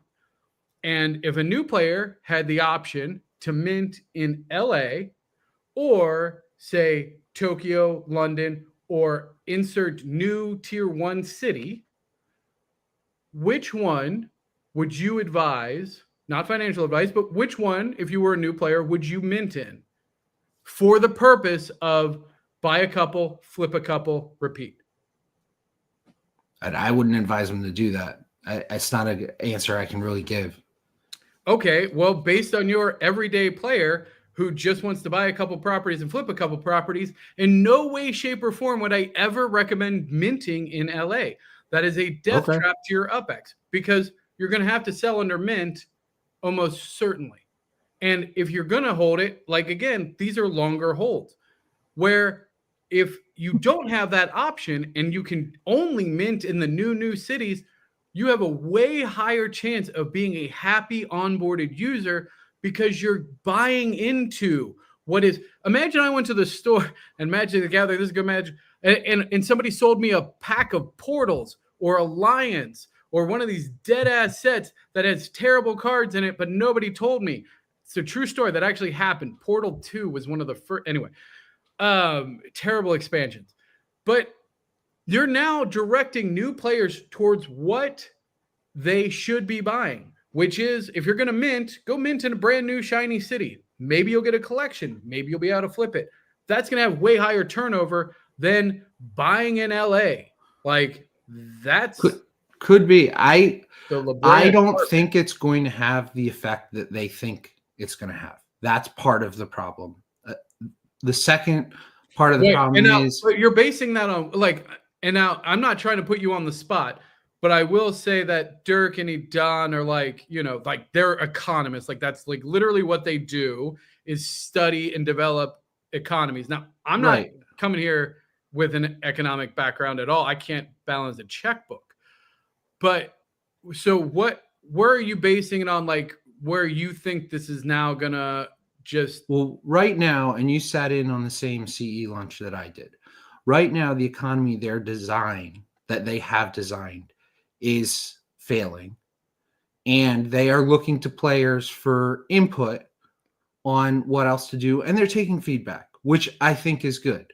But they don't have it figured out. The biggest key point that I can point to Idan is he pushed and pushed and pushed. Well, we're going to get people that are going to have layer 2s that are going to take UPX, and we're going to get layer 2s with UPX, and layer 2 is going to solve all of our UPX problems. The thing is, all of those layer 2s are going to have server costs in US dollars. They're going to have people costs in US dollars. They're going to have costs that cannot be paid in UPX. However, I don't care if you come up with a million layer 2s. Let me just finish my thought. Okay, go ahead. I don't care if you come up with a million layer 2s. They all are going to need to cash out. So as soon as Idan made that as that's the end of the argument. If we make a bunch of layer 2s that you can use UPX in, the UPX USD market is just going to fix itself with that. And that was his stance. And that was his hard stance. Correct. I don't have any faith in his ability as an economist after he gave that hard stance, because it absolutely discounts the idea that these layer 2s are going to have to pay bills in US dollars. It doesn't address the core economic problem. And that's my issue with this vote. Do you run a layer 2? That's a genuine question. I don't know if you actually have a layer 2 project. I'm not trying to put you. I guess it depends how you define layer 2, but I've run a number of projects. Like, do you have like a dev studio, like one of those little plots in Upland? Are you under contract with Upland about having a layer 2? Anything like that? I'm working with Next World. Well, and also I do want to clarify. It's actually GAT studio, and this isn't on you. This is a whole marketing thing for them. apparently it's not like Next World is what's being built by GAT Studio for John. Sure. Like it's GAT Studio. Anyway, that's a whole, because I can tell you, and as new CPO for the Spark Exchange, that what you're talking about is correct. Like, Edon, there is a buyback program. If you run a layer 2, Upland buys your UPX. So how do you pay the server costs for Spark Exchange? So that's never been discussed. And that's because you've never made it to that level of conversation. I can tell you I had that conversation with UPX World. Like, it was absolutely, we had contracts signed up. Here's the rate based on the amount of UPX you bring in through your projects. Here's our buyback percentages, and here's our buyback rates. And it scales based on how much you do. Upland does that. It's the same with NFLPA. That's how NFLPA gets paid. It's the same way with these layer 2s. So before you just completely discount Edon, know that they're buying the UPX back from layer 2s. That's how we pay the server costs at the Spark Exchange. The money that's earned through the Spark Exchange is put into an account. That account is quarterly bought back by Upland in return for USD to the Spark Exchange to pay all of their things, which is also good information. Yes, that's good information to have. I still don't think it's the solution. It says why it's good information to have. Yes, it's good. So then, given that, what they should be doing is expanding that program. They should be expanding their. They're UPX trying to. program. It's really freaking hard for both sides. It's not hard at all. I'm sure there's a lot of people that would sell back UPX in a second. No. You can't just. It's not just selling it back. It's what are you building for the community? I know, but they haven't publicized that at all. Why don't they make that more obvious? It absolutely is. If you are in the Upland Developer Network, which is an open program, they've been running it for years now. Everybody in the UDN, the Upland, which is a remarkably small audience compared to the entirety of Upland. They know this information. This isn't hidden information. So what I'm saying is it could be more helpful if they made that more public, if they advertised that, if they marketed that. You have to already be on the inside to know that. If they're trying to get outside developers, then them they're having those conversations with those developers. If you are a developer, and I can speak as somebody who was a developer and who is now involved in another project, they have these conversations regularly with developers. Okay. I'm speaking as a longtime Upland player that's fairly well connected that didn't know that that's happening. So someone who's even less connected to me or someone that's just kind of looking at Upland is not going to have that information. So I'm saying Upland could do a better job of putting that information out there and connecting to more people. Consider it out there. Consider it out there now. Upland does a buyback program. We can't discuss. In fact, I'm pretty sure I have to check what my NDA said. I know I can't tell you the amount. Hopefully you didn't violate that. I hope I didn't violate it because I don't even know if we're allowed. That's good. And I have to concede on that. So I concede. Percentages I know I can't talk about. Yeah. But the fact is there is a buyback coming back to program. this vote. Yeah. Okay. Coming back to this vote, my concern is that this is their first whack at how to deal with this. I think it can be done better. If there is a yes vote on this, I think it may just come off as like, oh, good, we solved this problem. We're going to stop thinking about it and moving it on. I think a no vote is you can do better. You can make a better solution. You can get better detail on how you're going to do this. Go back and try again. I don't think they'll try again. I think if we vote it down, like they're like, cool, I guess they don't want it. Yes, to me goes like, and again, it's a year. Like, we're not done. Don't put the lid on it and throw away the key. Like, let's lock it down and then let's have further conversations. If you vote no, there is no discussion to be had. Cool. You don't want them to ever be locked down. Why would we reopen the discussion? You've already said you don't want to lock down. I don't see it. I don't see it as that way. If they read feedback and they say this is what people were voting no for, it's the same. And this points to an entire problem with their voting. Their voting is like, hey, we've come up, everything's black and white. We've come up with a yes or no to this. And that's how all of their votes have been. It's not been a discussion. It's not been, can we go this way? They've not parsed it out to say, hey, here's a couple ideas. Let's vote on a couple different things for this to refine it. It's like, we've got this big idea, take it or leave it. They're set up to get yes votes. Well, we'll see. They're Also, not really democratic. well, I mean, a vote's a voting. vote. It's either yes or no. But we do have Right. Vichma joining us with his opinion. So thank you for joining us. Thank you for being able to jump on camera spontaneously like that. Really appreciate it. Welcome to the show. Yeah, thank you. Nice to meet you all. Yes. Yeah, welcome to the show. Okay, I have a little suggestion over this issue of voting. ThankMeLater. I have taken a little view of your stance over it, but I want you to look at it from another perspective. When you talk about being successful in this Upland, if you are old players who have invested a lot in it, you understand the importance of allowing more new players to be successful in it also. When you look at the statistics of Upland active players during the period of time LA was released, we have about 130,000 active players, daily active players, but today we have just 20,000. Yeah. The position of Upland as of that time, we are number 5 in blockchain games, but today we are number 45. Yeah. And some people are looking at it from the angle of supply and demand, but we cannot look at it through that way without considering the fact that Upland will keep on releasing new cities. Of course they will. I mean, that's the lifeblood. I want them to keep releasing new exciting cities. Okay. When you look at it from your point of view as an old player and as an established player, there's much reason to say yes, lock it up. But when you look at it from the majority of new players, because of active players now, the majority of active players are new players. Fair. Let's go with that assumption. I mean, I don't know that we have that data, but Okay. I'm willing to say that the majority of future active players will certainly be new players, right? Like, Assumption also. yeah, when we hit 1 million active players, that's going to be 1 million new players. Sure. Okay. As for me, I see that Upland is seeing the release of LA as a mistake based on the system in which they do so. That is my own perspective. Wait, And locking it down is a mistake? Is that what you're saying? No, I believe that Upland management see the release of LA as a mistake. I mean, I don't. Based on mistake is a big word. I think it might have been a miscalculation or just they missed the mark. I don't think anyone disagrees they missed the mark. I don't know if they would consider it a full mistake. Okay. Yeah. Then what I'm seeing here is just a strategy of reprising it.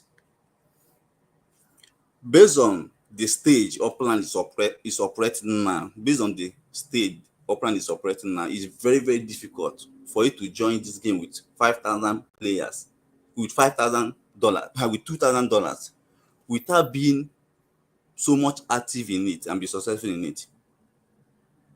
So those old cities make it more affordable to a lot of players.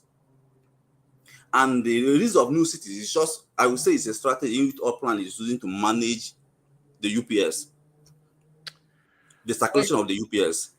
Yeah. I can indirectly back it up with so many facts. But let's look at it in the area of new players. Yeah, I mean, go ahead. If it's not everybody that is playing Upland sees as a game. Well, that's a whole different discussion. You're never going to get to 1 million players and then be 1 million investors. Like, that's not going to happen. It has to be a game. There's not 1 million investors out there. So that's why I use the word. It's not everybody. So I believe that majority some will people be gamers. If you want to get to mass market, the majority will be gamers, regardless of anybody who wants to be called an investor, whatever. That's sure. But you don't get to mass market. You don't get 20 million users who are investors. They're gamers. Yes, we are in the same. We are in the same line. That's why I use the word, a selective word. I say it's not every player is a gamer. Okay, so what's best for the game? One, the interest of all have to be captured for Upland to be successful. Agreed. When you look at the fan that his dream towards Upland is beyond just being a gamer. Debatable. I have taken my time, watch his interviews, watch things he say, how he wish that Upland will operate, not only like only like a property selling game, but also an economic website. I mean, again, it's an experiment in digital economy, again, where they get to play God and get to watch it, dance around. I get all that. Okay. No one has given me a rock solid answer on why closing these properties would be bad for new players. Okay. What I say is this. Let me give you the pure reason. It's very, very obvious. One, it's only Elia. It's only Elia is a city where a new player can easily grow his net worth with a little investment. Look, new city. Look, you got to look at new cities almost like, imagine each city as its own gaming server in a way. Like when you join a game, you're kind of lumped in with the people that you start with. And usually, like, they're all the noobs. Like, you're all going to make the same mistakes. You're all going to have the same kooky ideas. Like, let's do these little group ups. That's great. Do that in the new cities, right? And then once you play for a little bit, like, there'll be people who love that server. That's the wrong perspective. Very wrong. And they will create their own dynamics. And that's great. The majority of the city will die. Like, let's be very honest about the economics of cities moving forward. As new cities come up, they are heavily populated with lots of activity from new players. There will be a handful of neighborhoods that get particular traction and good community built around them. The rest of the city is garbage. The rest of the city is useless as far as the game is concerned. So I am sorry if you have to hear it the hard way. Like, you're just not going to revive most of that. It's just going to be people decorating and doing miscellaneous crap. But the big value, are we minting out Hyde Park? Yes, sir. The majority of the activity, like when you think of the gaming cycles, that's what's going to happen. New cities will come out. Can you do it so it's not like that obnoxious of the window? No. Anyway. Oh, no, we don't like that. Oh, what did you do there? I don't know. God, these are like terrible options. I don't like it. Put your thing away. Anyway, Whoa. Anyway, Easy. wait. Now, there we go. See, you got me squirrel distracted with minting. No, the whole point is, like, you have to think about what the game life cycles are going to be. When a new player comes in, they're going to be excited about the new city. That's where you want them to land. You do not want a new player to end up in LA minting. That is a bad user experience, because the places that are minting, unless you happen to luck out and figure out Hyde Park or, Robot City, the reality is the most of that city is garbage. Like, it's really garbage. So you need to not be there. You need to be in Tokyo. You need to be in London. You need to be in one of the happening cities. Like, go do that. By locking these down, it makes sure people don't accidentally spend $1 million UPX in Knoxville. Knoxville isn't even open in Upland. Get it right, Nashville. Knoxville, it doesn't even matter. They're all terrible. And it wasn't, and not that we sponsor a racetrack in Nashville. Numbnuts. But that's my point. That there's good nodes in every city. But you should sponsor one in San Francisco. After 2 years, the rest just needs to die. Just let it die or become legacy, and we'll figure something out to do with it cool later. Like, put it all, like, that's fine. All the new players need to go to the new cities to start with. That's where they're exciting. Oh, yeah, mint it up. And then when they realize, oh, crap, there's this much bigger, cooler community out there, and they're involved in Belrose, and they're involved in these really cool activities, and I want to be in El Sereno, and I will pay a premium.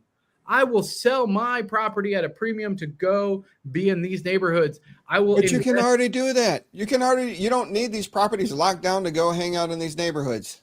But then you get, again, so I'm not saying you can't, but what I'm saying is that's a very different user experience than, I spent $1 million UPX in LA in a crappy neighborhoods because it was available to mint and I didn't know any better. Oh, crap. Why'd you let me do that, game? Like, it's a bad user experience. You should not be allowed to mint in these cities. Like, maybe there's a permit, like that. Look, you can get it's better to get a mint legacy pass. If your account is more than 3 years old, you can continue to mint there or whatever. Once you hit 3 years of age, you can mint there because you know that what you're buying in Nashville is garbage. You've been around long enough to know you shouldn't be minting there, but if you want to, go for it. Like, well, if we're going to talk bad user experience, the first thing that the user experiences to be able to mint stuff is I need more UPX. And they say, hey, look, I can buy UPX. They buy $20 in UPX and immediately have $4 worth of buying power. They have an immediate 75 to 80% loss on the money they just put into the game. That should be the number one concern. And if you went into a game and that happened to you, you would be out here murdering people. Nope. I can tell you right now, I got to be careful because I don't want to admit how much I just spent on this tower defense game. Listen here. I'm telling you right now, every gamer knows the shtick. The in-app currency is always the worst buy. Always. Every gamer knows this. You never buy here. When I go to the shop and I have all these cool bundles and things, and when I go to other and it has this is the UPX equivalent, you never buy that. That's the worst deal. Everybody knows that. Like, everybody who buys UPX now doesn't feel good about it. It feels dirty. But sometimes you have to do it. Same reason you buy Send. You're like, oh, God, I should just go figure out where it is, but I'm too lazy, so I'm just going to buy these Sends. I'm just going to buy this UPX. It's the worst value. Gamers know that. You're not scaring off a gamer by being like, well, you immediately lost all your value, because a gamer isn't have that mentality. They're like, you're not getting to 1 million players with gamers. You're getting to 1 million players with normal people, and that will piss off normal people. No. Gamers, normal people. You think my mom's gonna start playing Upland? Like, I could barely get her to play Candy Crush. Luckily, it had enough blinky lights that it almost caused her to have a seizure, and I could get my inheritance earlier. But that didn't happen either. I love you, Mom. Don't die.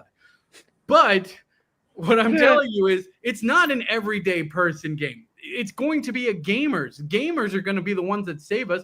Gamers are the ones who put thousands of dollars into games with no expectation of getting any money back ever. That's who you want coming to your stupid app, not grandmas who are like, oh, should I pay 99 cents to not see ads? Yes, because you're going to die soon and you shouldn't spend your life watching ads about crap. Pay the 99 cents.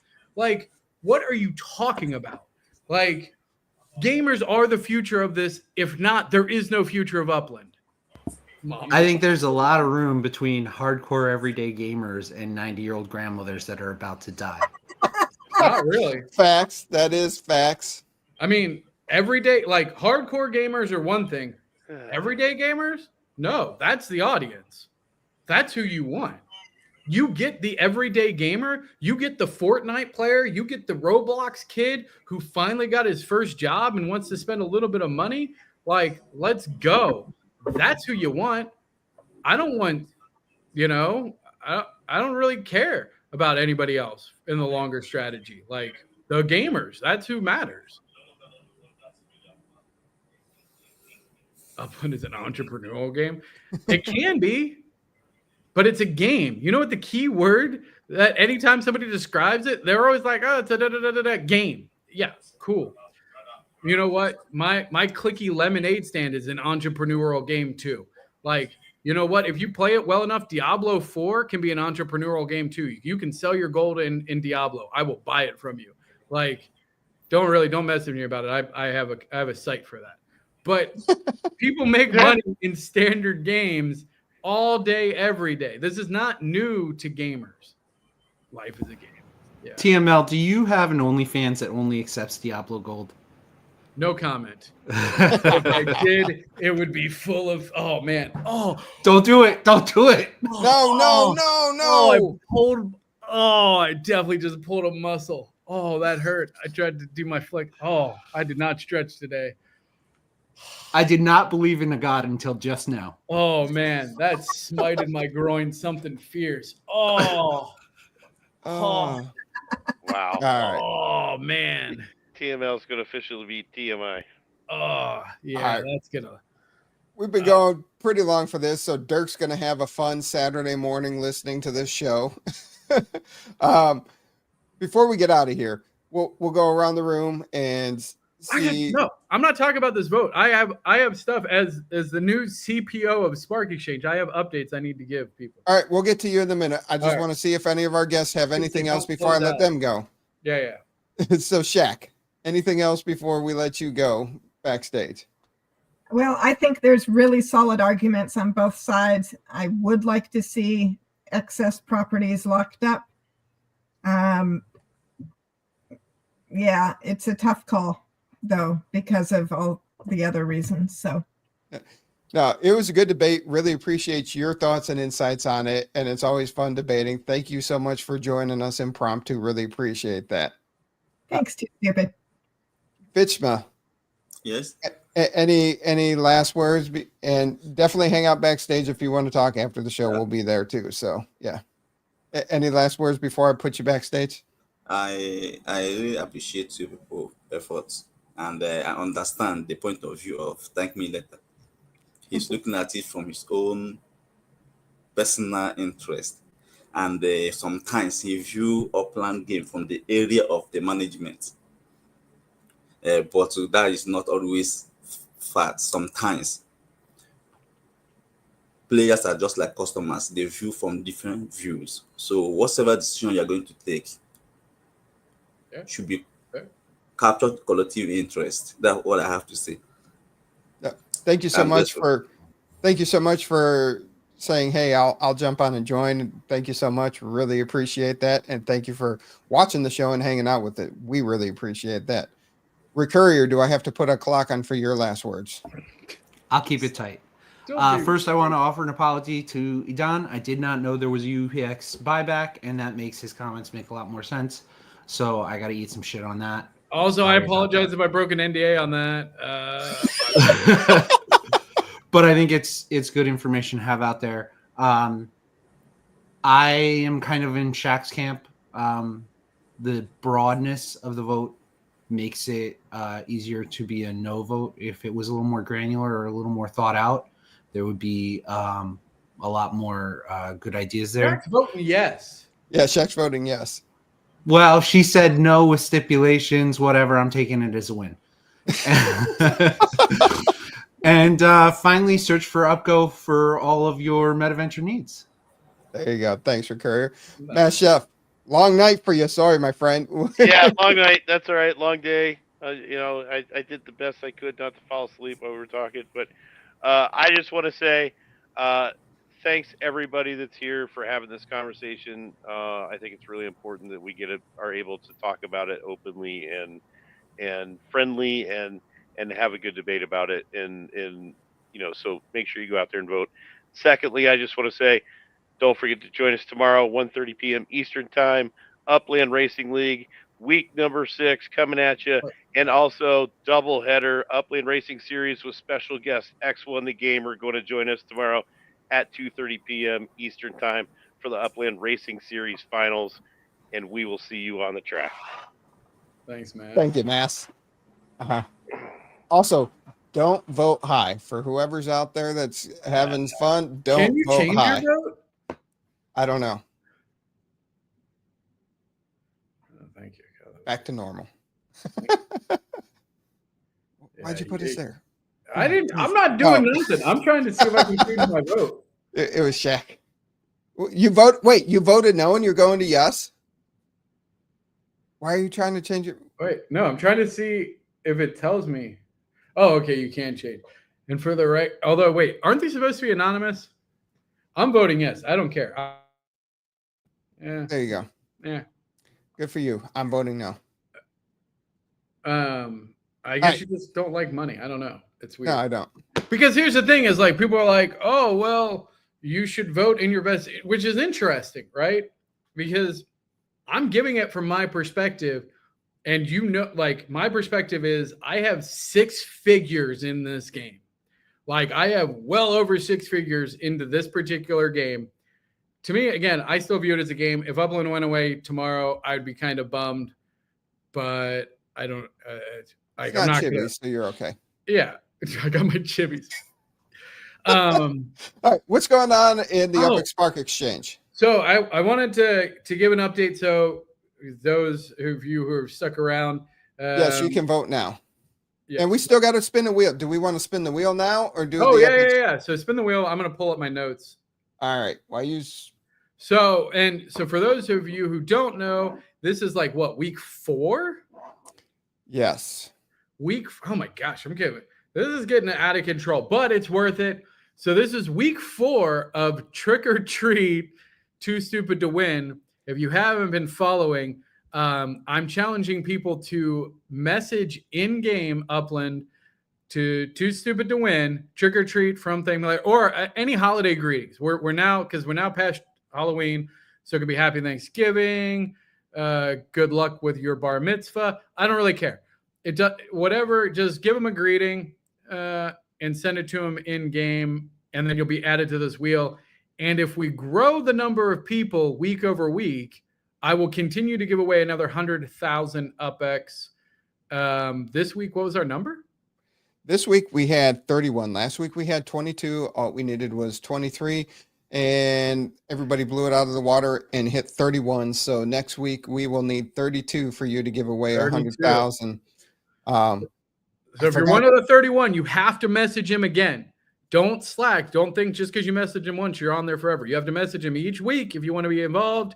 And then you got to go find at least one more friend. We need 32. And here's the interesting thing is it's not the same list each week. There's a lot of people that drop off. And there's people that have been on this list 2 times, 3 times, 1 time. And it's pretty. Wait, do we have anybody who's done it every week?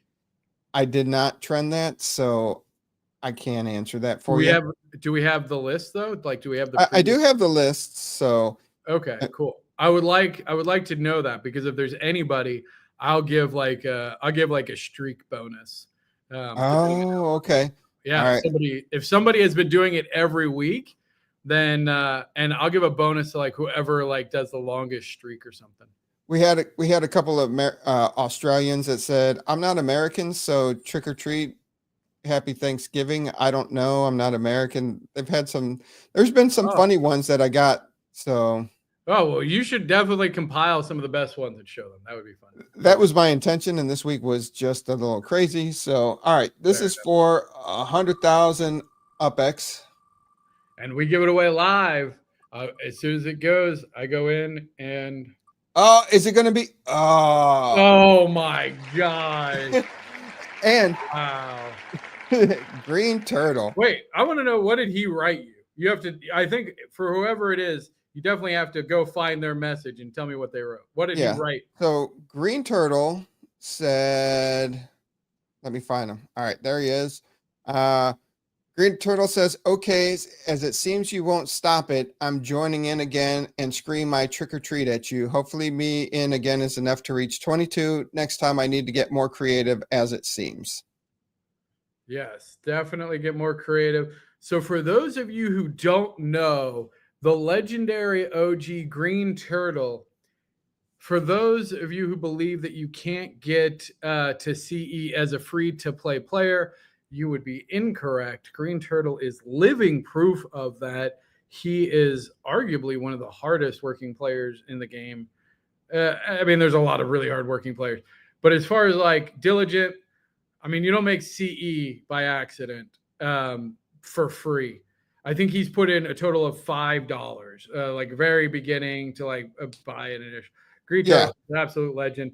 Here you go, Green Turtle. However, he's got Howard Beach and not Belarus, so he doesn't get the bonus, which we're not really doing anymore. But shout out to Howard Beach anyway, because I think they're going for the next level as well.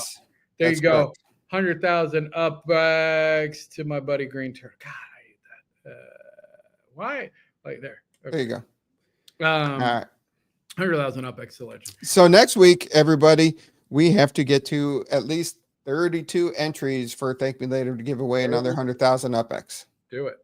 And we're going to be doing some other things too. I like where this is going. We'll talk about that later.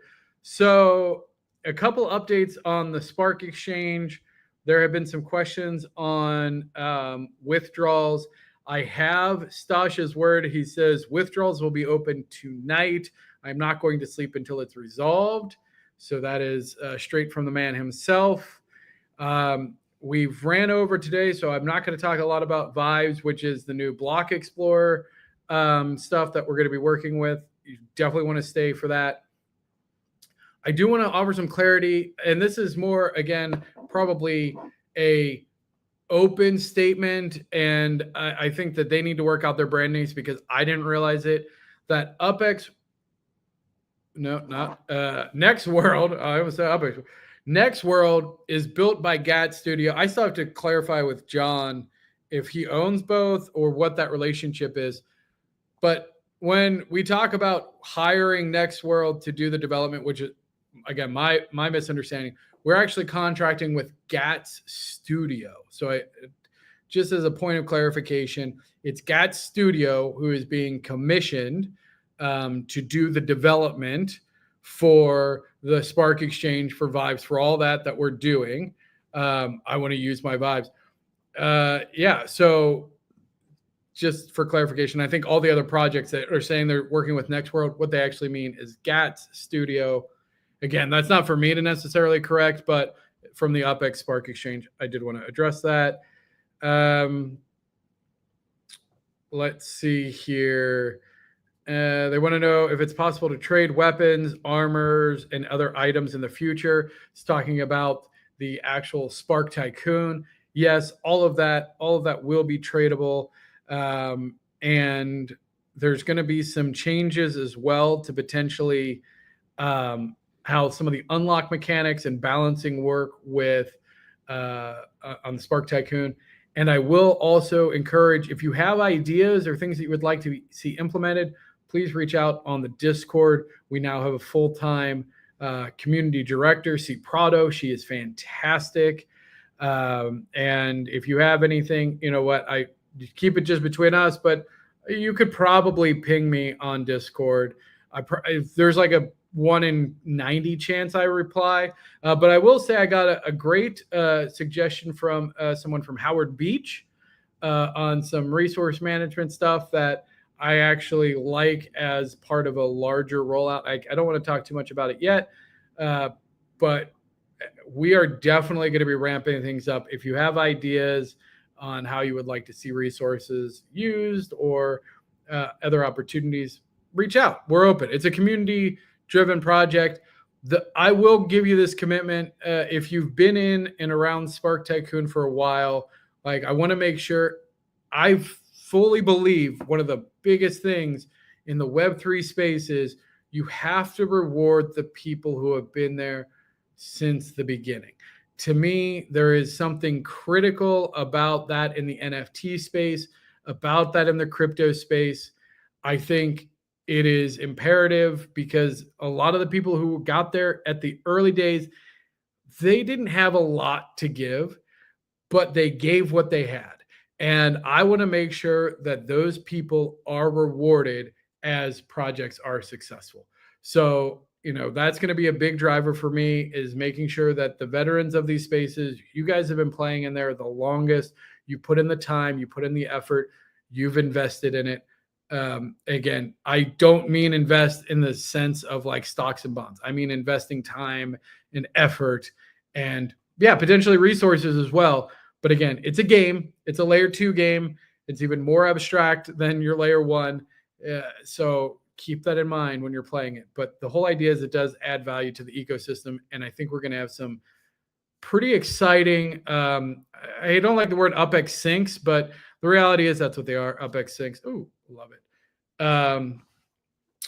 Regarding, let's see here. I still can't buy the props that Upland locked a few months ago. I'm voting. Oh, okay. That's, I don't know. Regarding Spark Tycoon, do consider decreasing the cost of unlocking node 1,000 UPX is Yeah, that is in discussion. I don't see that honestly being lowered, but I was throwing around an idea of using resources. Now, granted, it would be a lot of resources. And again, I hesitate to announce things ahead of any sort of official announcement, but the reality is, like, one of the things I threw out, we did see that. We actually did talk about this question directly. Thank you for joining and voicing it here as well. We do hear you. This was actually a discussion that was had with the leadership of Spark Tycoon about the cost. We are not going to lower it. We think 1,000 UPX is fair, especially considering that you do get them free if you leverage the Spark Exchange. So, I mean, that's really incentivizing you. Go use the Spark Exchange instead of paying 1,000 UPX to unlock it. Go put 1,000 UPX on the Spark Exchange to finish your build, get a free node. There's also conversations of potentially, again, it would have to be a pretty substantial amount of resources, but potentially allowing you to use resources to unlock nodes as an alternative, maybe limiting it by, number daily. There's a bunch of things that we can implement there, but yeah. And thank you. I am too, because the reality is that Upland's value is going to come from layer 2s. Like, everybody knows this. It's just really freaking hard. Like, and unless you've actually gone out and tried to build it and tried to do it yourself, you're an armchair quarterback. And I don't want to hear it. Like, go out and do it. And when you've done it, or when you failed to do it, then I will listen to you on that front. But there's a lot of people that have not tried to put in the effort and want to say, oh, this should be easy. Just go do this thing. It's definitely not. So please don't say that. It's very insulting to all the people who are spending a lot of time, money, blood, sweat, and tears trying to make layer 2 be everything we know it can be. And it will get there. It is just, I would actually, you know what, Recurrier? I will give you mad props on that. We don't see eye to eye on a lot, but you are one of the people that have put your skin in the game, who have put in the blood, sweat, and tears. So you will always have my respect on that. And I will always listen to you. I won't necessarily ever agree with you, but I will always listen to and respect what you have to say, because you have put in the effort. You have put in the time. But anyway, yeah. So lots of great stuff coming. So much money. It's a very expensive habit. Yeah. Nothing but love for the OGs. Stay tuned. Again, we're going to be trying to pump some big things out. The GAT Studio alignment, it's really make or break for GAT Studio. No pressure to GAT Studio. We talked about it last week. To me, like, I know that there's several other projects that are kind of commissioning them here and there to do some things. Shout out to my boy Rodrigo. Cannot wait for a golf course. I sponsored hole 17. Let's go. I'm super excited about that. He's partnering up with GAT Studio to do some development. But again, there's been a lot of big promises. I'm waiting to see what this dev team can do. As an architect, I deal with developers all day, every day. So I'm going to know pretty quick if this team is, a bunch of real or not. So let's go. What's your sign? You're brutally honest and hilarious. I'm a Leo. I am a Leo, Michael. I don't know if that matters, but yes. Leo pride. Let's go. Do you like long walks on the beach? I mean, maybe. I've been excited for Tycoons 11 months now, and I thought it would take a year. Had no idea. Yeah, you know what? It's fair, Jimmy. Yeah, I don't want to. I have so many big ideas for Tycoon, and it's fantastic that Stosh has, brought me in and given me kind of the flexibility to hopefully implement some of this. Again, he's got a sizable budget. We're getting GAT Studio on board. It's going to be a full-time developer. Like, it's expensive. Like, July. Oh, you're a July Leo? Get out of here. July Leos aren't real Leos. Everyone knows that. Get out of here, July Leos. August Leos are the only real Leos. Everybody knows that. Get out of here. No. So anyway, please stay tuned. There's going to be a lot of exciting things. I really see Upland is now getting, I hated to see that active user number so low. But the reality is they're building all of these components, right? So when I look at it, am I worried about the total active user count? If I was trying to get out, yeah, I'm not trying to get out. I'm not necessarily trying to double down my finances in it, but I'm definitely doubling down on my time. Like I'm getting back in as, chief product officer for Spark Tycoon, helping. Are you going to mint some more? I've been minting. What are you doing now? You're just getting over to the open properties. Oh, Oops. How much are they going for? 23? Man, pretty cheap. Less than 20. Tycoon is going to be huge, and it's going to be part of a much larger play that we're going to see. Yeah, that's a good question, Kachow. Or did they crack down on all the bots? Yeah, and I will tell you this. If you are not playing Tycoon yet, you should play Tycoon. You should get, and I mean, obviously, I'm going to tell you that because I'm helping run the project now. But you should definitely go do it, because the things that are going to come, if you've been a loyal resource consumer and holder, what are you dancing for, Rock? Don't give me your dancing hands. I see your dancing hands. What? Who are you dancing for? Oh. Anyway, don't look at the Hyde Park Street. Yeah, they're bad. Oh, okay. All right. I think Rock was giving me the wrap it up. All right, fine. Fine, Rock. We're done. We're done. You're good. Oh, and then the prize wheels will come. There's for those of you who are I got a list. I have a list of all the prizes that need to be given out. There is currently a backlog of prizes. I have the list. And so if you are on that list of people, just know that that is also yes. I'm trying to make sure I didn't miss anything else.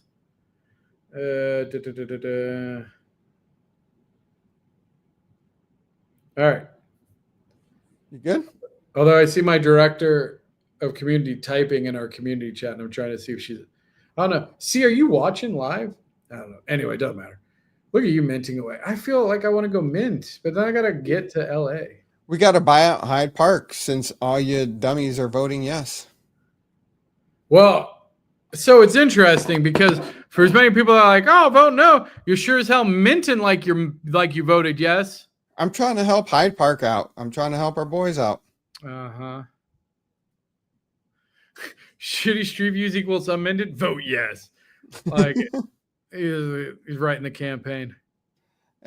I mean, trying to help them out. Let's mint out Hyde Park no matter which way the vote goes. Did it say in there when they would actually lock it? Like if they No. vote yes, is it locked? I don't think it's like locked immediately. No, they didn't. But still, come on. Let's mint out Hyde Park. There's enough. No, I'm with you. I'm surprised anything's still left in Hyde Park. 19 million? Come on now. Where's Daddy D when you need it? He's got that lion in his couch. I mean, he's got a lot there in somebody go to in Hyde Park blockchain and tell already. me how much Daddy D is sitting on. Well, How much Block.io they kind of ceased existence, so it's making people have problems navigating the EOS, looking at things. So wait, what? Block.io went away? Yeah. When did that happen? I don't know, but it went away. So bye-bye. Crap, that's how I did all my stuff. Yeah. Anyway. I don't know. Now put the first out for 80%. Chewy, you're a troll. For 80% mint? No. What's the plan for Thanks, our Jimmy. part? Can it compete?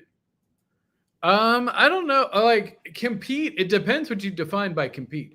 Here's the reality. The Hyde Park's ninjas existed long before neighborhood competitions. And the Hyde Park ninjas have a mission that is much bigger. Would they enjoy being a neighborhood, a collection neighborhood? Absolutely, I'm sure. And maybe one day that'll be on their list. And I don't want to speak for the ninjas because they do a fantastic job doing it themselves. My understanding of their mission is it's bigger than that. Like, this is not a neighborhood that's just here to get collection status and go roo, ha, ha. Honestly, I don't think a lot of the big neighborhoods are like that. I think a lot of them have a bigger purpose. But the Hyde Park Ninjas specifically, I can speak to, yeah. They are building a brand. They have a comic book, like legit printed comic book, which is so freaking cool. I keep it right here next to me. Like, they are doing all kinds of stuff. They've partnered with essentially every layer 2 out there. So they are padding their bets. If any layer 2 takes off, bet that they will have a Hyde Park Ninja tie-in. I can already tell you that Tycoons and everything that I'm doing with the Spark Exchange, we will definitely be working with the ninjas. Like, there will be ninja collaboration for sure, because they are one of the best, strongest communities out there. And again, I'm not singling anybody out, because there's a lot of really big, strong communities, and we're partnering with a lot of them. But the Hyde Park Ninjas, for me, are very near the top of their list because they are organized. They are very educated in their space. They are very passionate about what they do, and they have executed extremely well on their visions and delivery. So I have a huge respect for Mike and Keith, and I love everything that they do. Yeah, there you go. Awesome. Ooh, there you go, Michael. He is one turtle there, KO. One turtle. So, yeah, go ahead. He's one turtle? Yes. Michael's name is one turtle? Yes. What? Yeah. He's a turtle bro? He's a turtle bro. How much should we give Turtle Bro? That's up to you. Turtle Bro, how much UPX you want? Dude, we didn't even talk about planes. There's a reason for that. Yeah. Turtle one turtle? Is it one? One turtle. One turtle. All one word? Yep. Yeah. Wait, you're a visitor? No, that can't be. There's a visitor with no properties. No, nothing. One turtle? He's a visitor with no properties and you're watching the show? What? Come on. I mean, that's what I mean. If it's this one turtle. Anyway, so plane. So here, he's an executive. What are you doing? Oh, the number one turtle. Yeah. Oh, I didn't know you could put numbers in your name. Yeah. Oh wait, too stupid. Yeah. Anyway.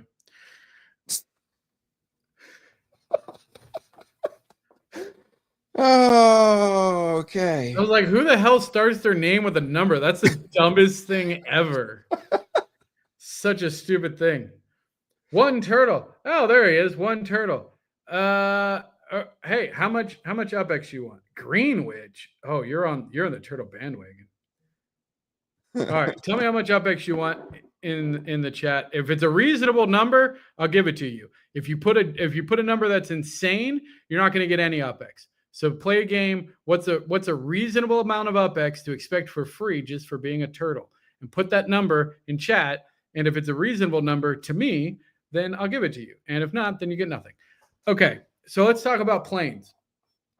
I was number 316 in line to get a plane. Yeah, I looked at it. So what is this like? It costs $100 to fly, but it doesn't to get your pilot's license. For what exactly? To own a plane? $100?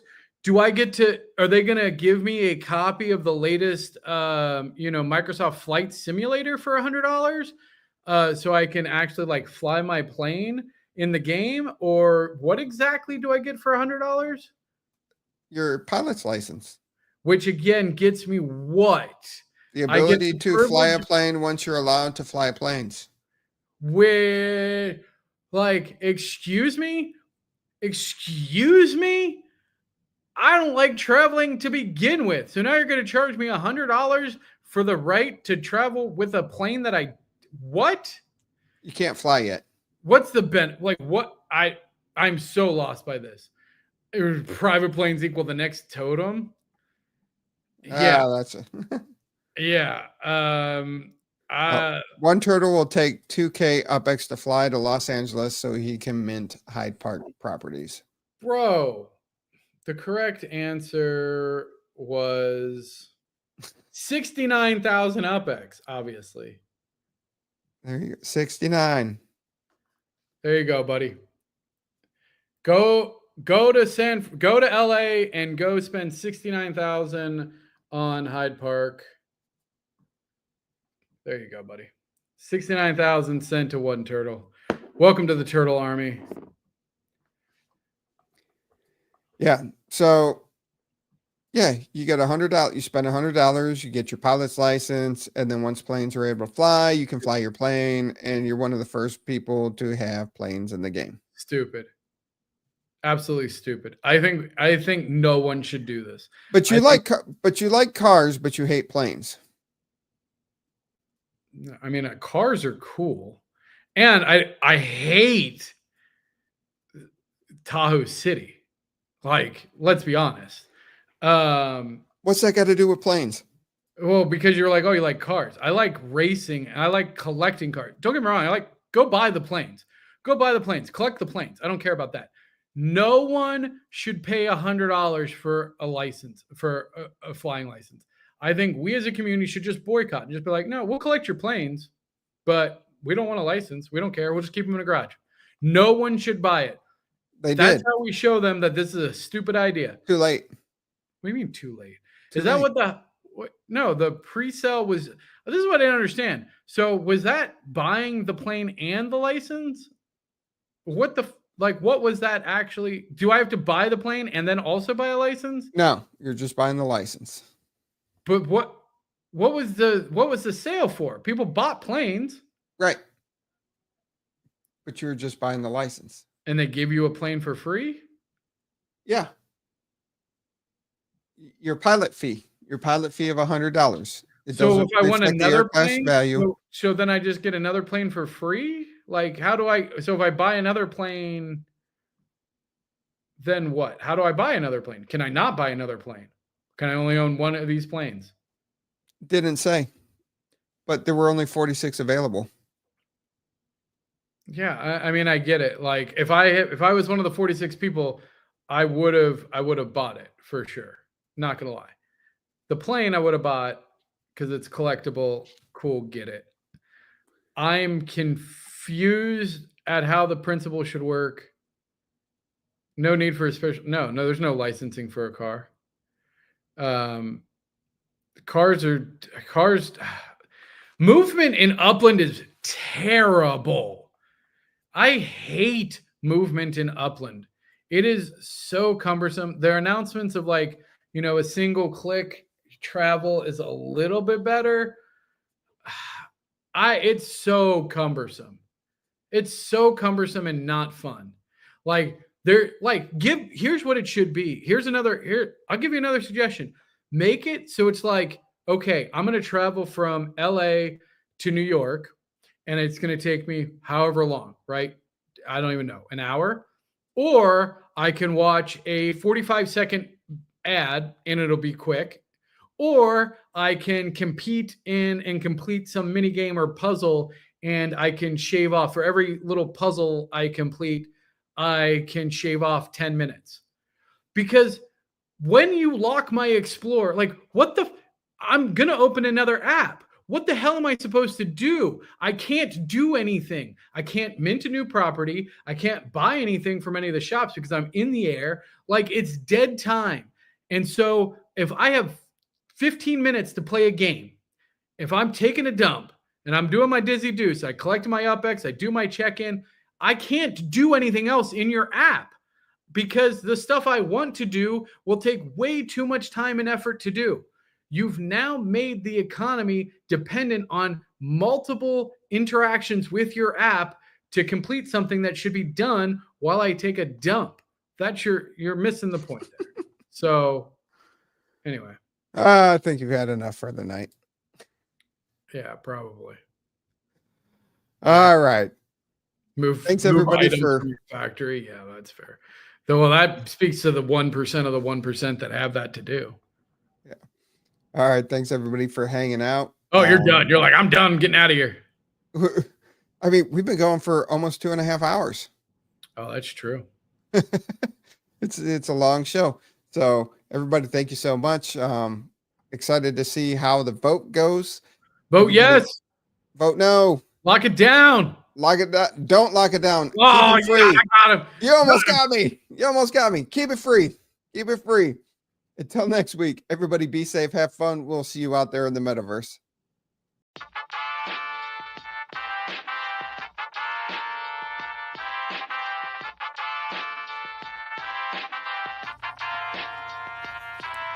The UPX Podcast with the property expert. If it's happening in Upland, it's the place you want to check first. With your host who's stupid to win and thank me later. Bringing the strategy, news, and cool charts with all the data. This is Upland, where the metaverse goes down. Genesis, San Fran, to Rio, and all around. Don't miss a week, you never know what they'll say next. It's the Upland property experts, baby, UPX.